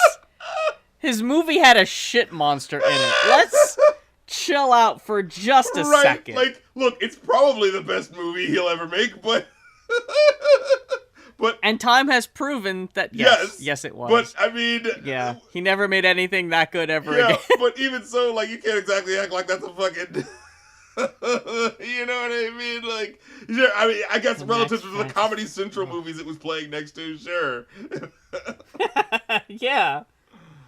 RC, I hate to break it to you, but I got a 2.5 for this album, by the way. Oh, hate of the haters from Hateville, look at you. Hey, that's just my outsider perspective. That's my in-your-face extreme sports Digimon perspective. 90s. Yeah, I'm over here doing a fucking kickflip with my backwards hat.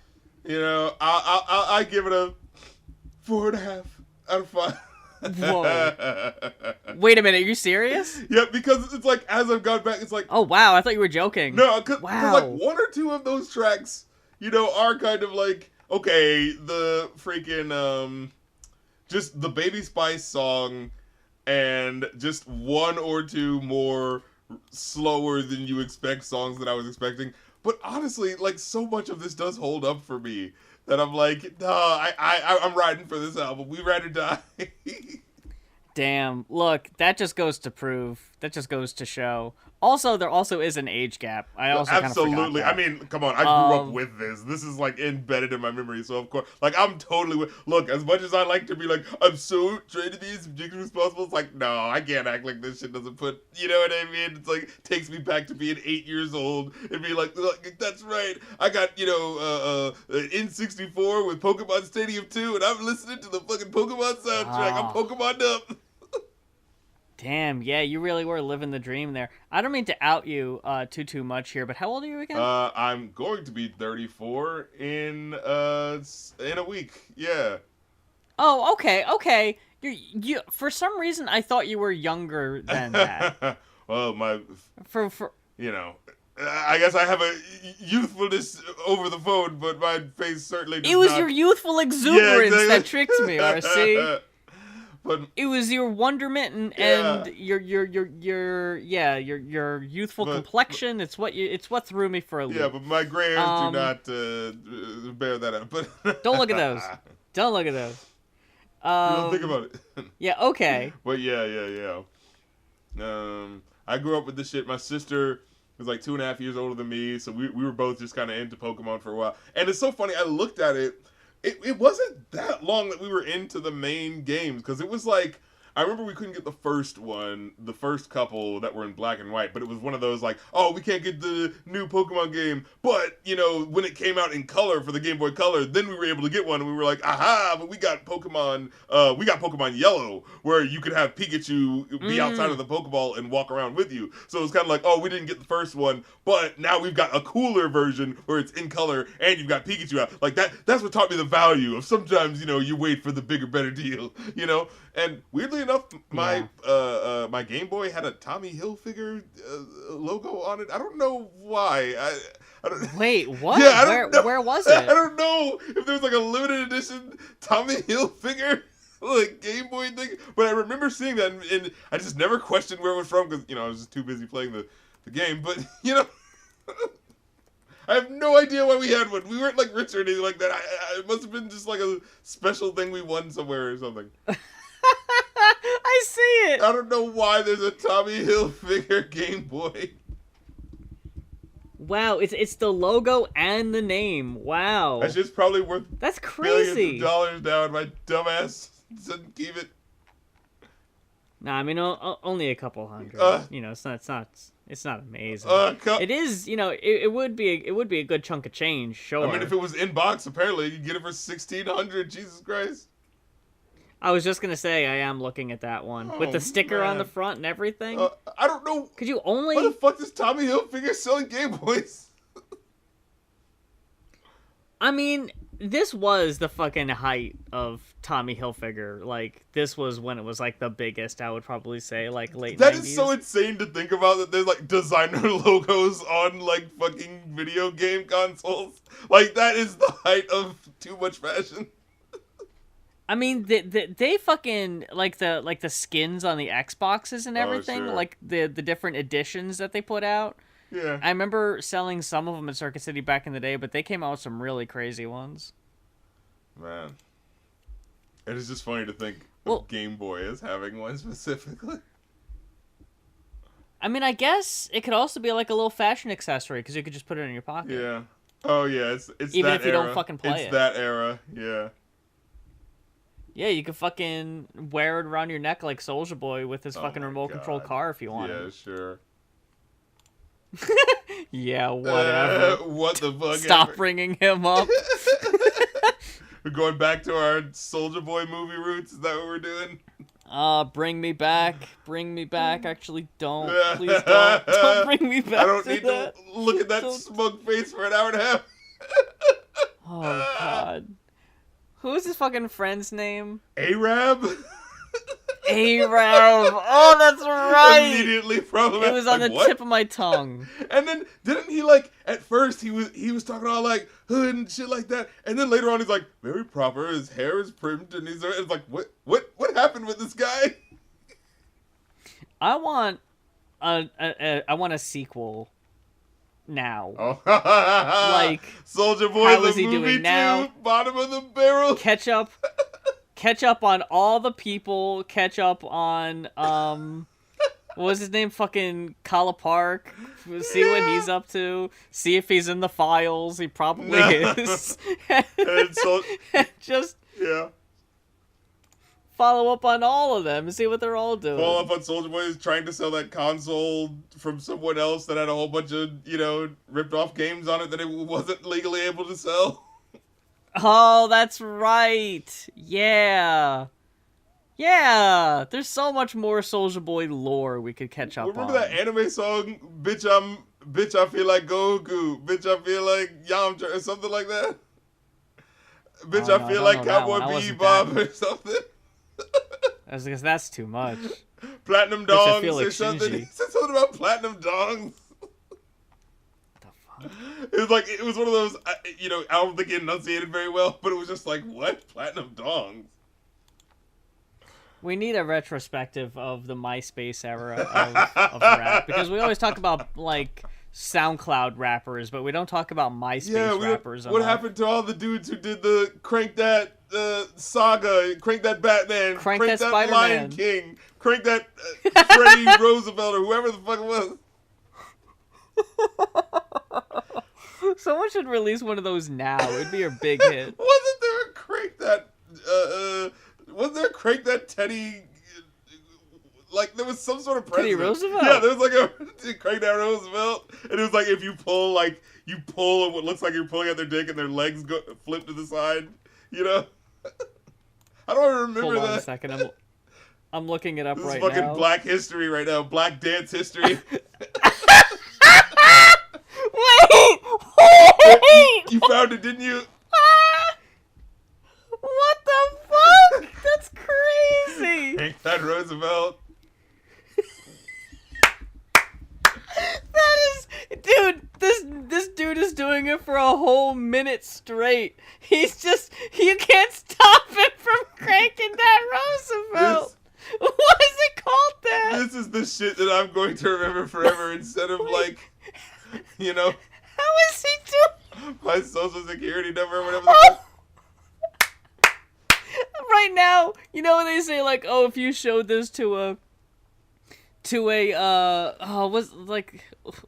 what's that fucking saying when people like show this to a child from like the Middle Ages? What's that fucking right.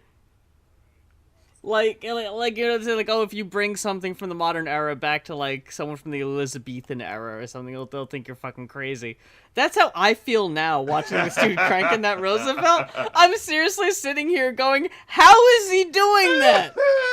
I see his hands, but yet it looks like he's fucking making his dick jump. How's he doing that? At this point, I just believe it's his dick. Modern puppetry. Puppetry the penis, for real. He had it going on. With toothbrushes in their mouth. They were just in the middle of brushing their teeth before they went to bed tonight. They're like, how has this only got one comment? You know, fuck it, let's knock this dance out real quick. 15 years ago, there's a comment. That's what's up. Crank that Roosevelt. Get these guys for the fucking Super Bowl next year. I just left a comment. How is he doing that? I need answers. Holy shit. But I also don't want it revealed. I'm curious, but I don't want the magician to reveal their tricks. I don't want to watch that masked guy with the fucking Secret's here's how I do revealed. Yeah, where they were like, oh, he can't take his mask off or magicians will murder him. That's this dude. That's why he hasn't uploaded anything in 15 years. He knows. This man's on the run. Fucking magician. Your swag too hard. They're gonna kill you. He actually did take the mask off at the end of one of the series. I remember. Oh, that's right. He did. Because we kept up with that shit. I remember we saw him. We were like, oh, I guess I don't know who he is, but there he is. I gotta see if that Crank That Roosevelt guy has posted anything else since. Wait, where'd it go? Well, was that him? Is that him still cranking that Roosevelt? Oh man. Damn. It's real to him. Whoa. Oh, okay, wait a minute. I'm on the watch us crank that Roosevelt video, and you know what I see? I see, oh, what's the name of the channel? What? This is the video that has 984K views. Oh, it's the Belief, Truth, and Fact podcast? Oh no, I see that. They rebranded. Oh no. Oh no. Oh, this is the bad ending. I don't even want to see. This Manosphere episode brought to you by, fucking the same shit that they sell to the female podcast channels, but manly sounding. The most recent one was 2 years ago. Oh, they have a Twitter. Let me see this. Let me see. Oh, it doesn't exist. Oh, no.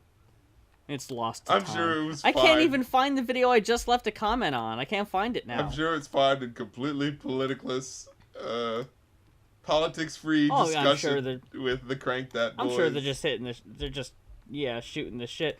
There it is. Johnson Dunk. Okay. With the name Believe Truth and Fact Podcast. He only has 4 videos. He has his last video was Crank That Roosevelt. He hit that and then he dipped. Oh, this is crazy. Okay.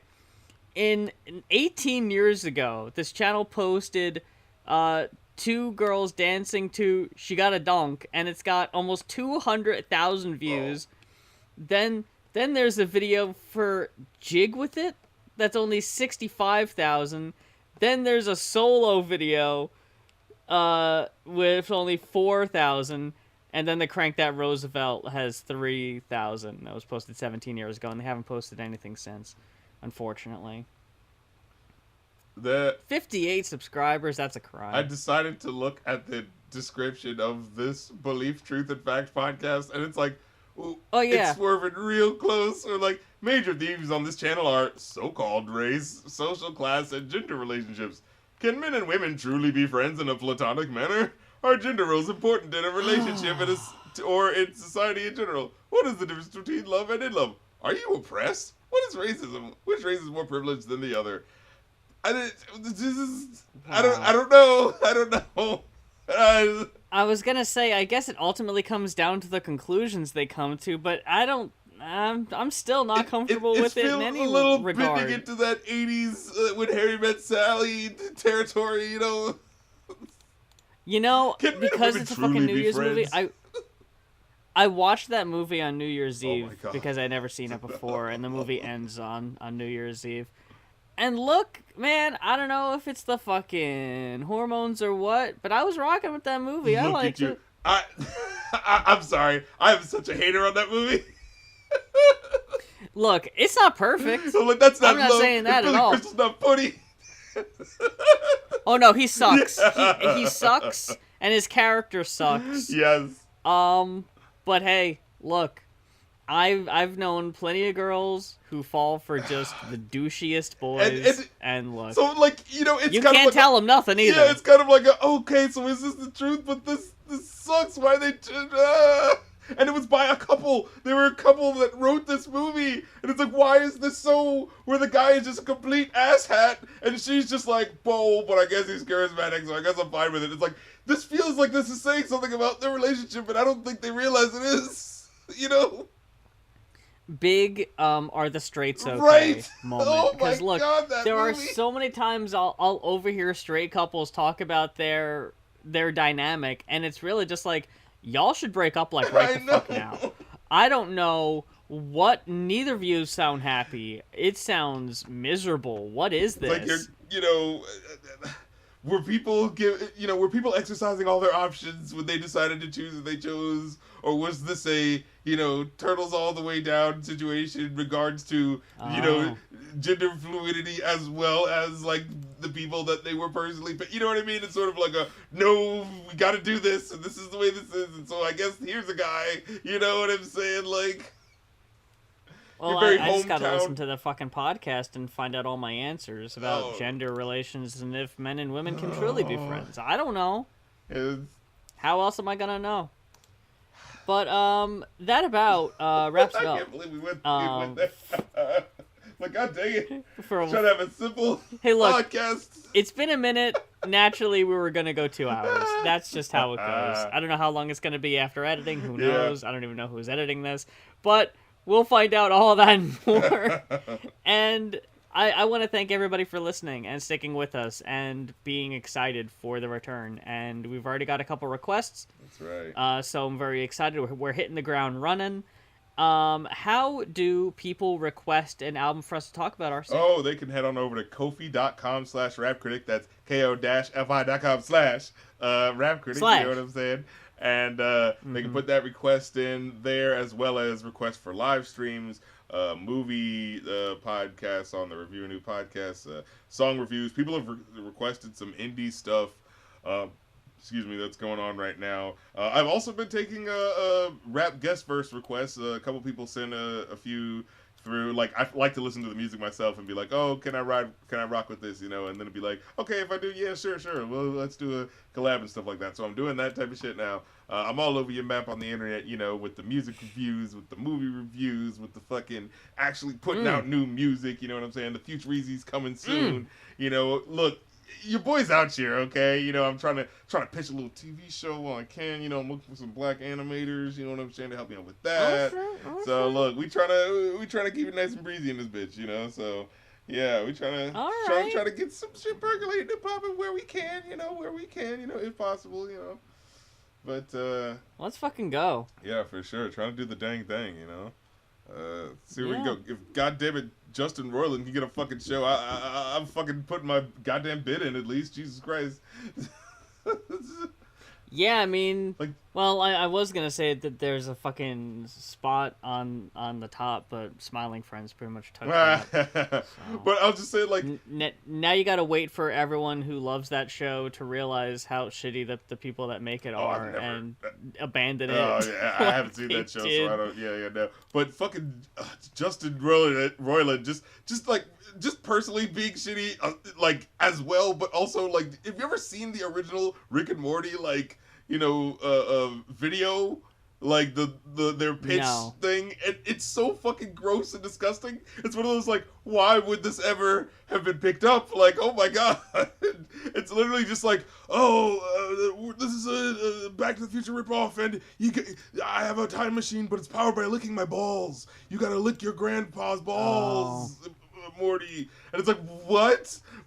Like, if I had seen that pitch, I would have never watched the show. Like, it was only a curiosity of going back of, wow, I can't believe they turned this into, like, something actually watchable, But yeah, it's best left undiscovered. Yeah, and type origin clearly stories. It's because other people were involved that were more creative than him. Because as soon as you get him on a project where he has full creativity, you see just how fucking awful the writing is. Like on that High as Life or whatever the hell that video game was, where he's just like, oh hey, I'm making references. Right. Don't you like references? Here's The Shining. That's a reference. Oh, I can reference things. Oh, yeah, that's no good. Yeah, but it's like, if that shit... Yeah, we gotta skedaddle. Yeah, exactly. But if that shit can get a show, goddamn it, I'm pitching my shit, goddamn it. That's all I'm saying before we get up out of here.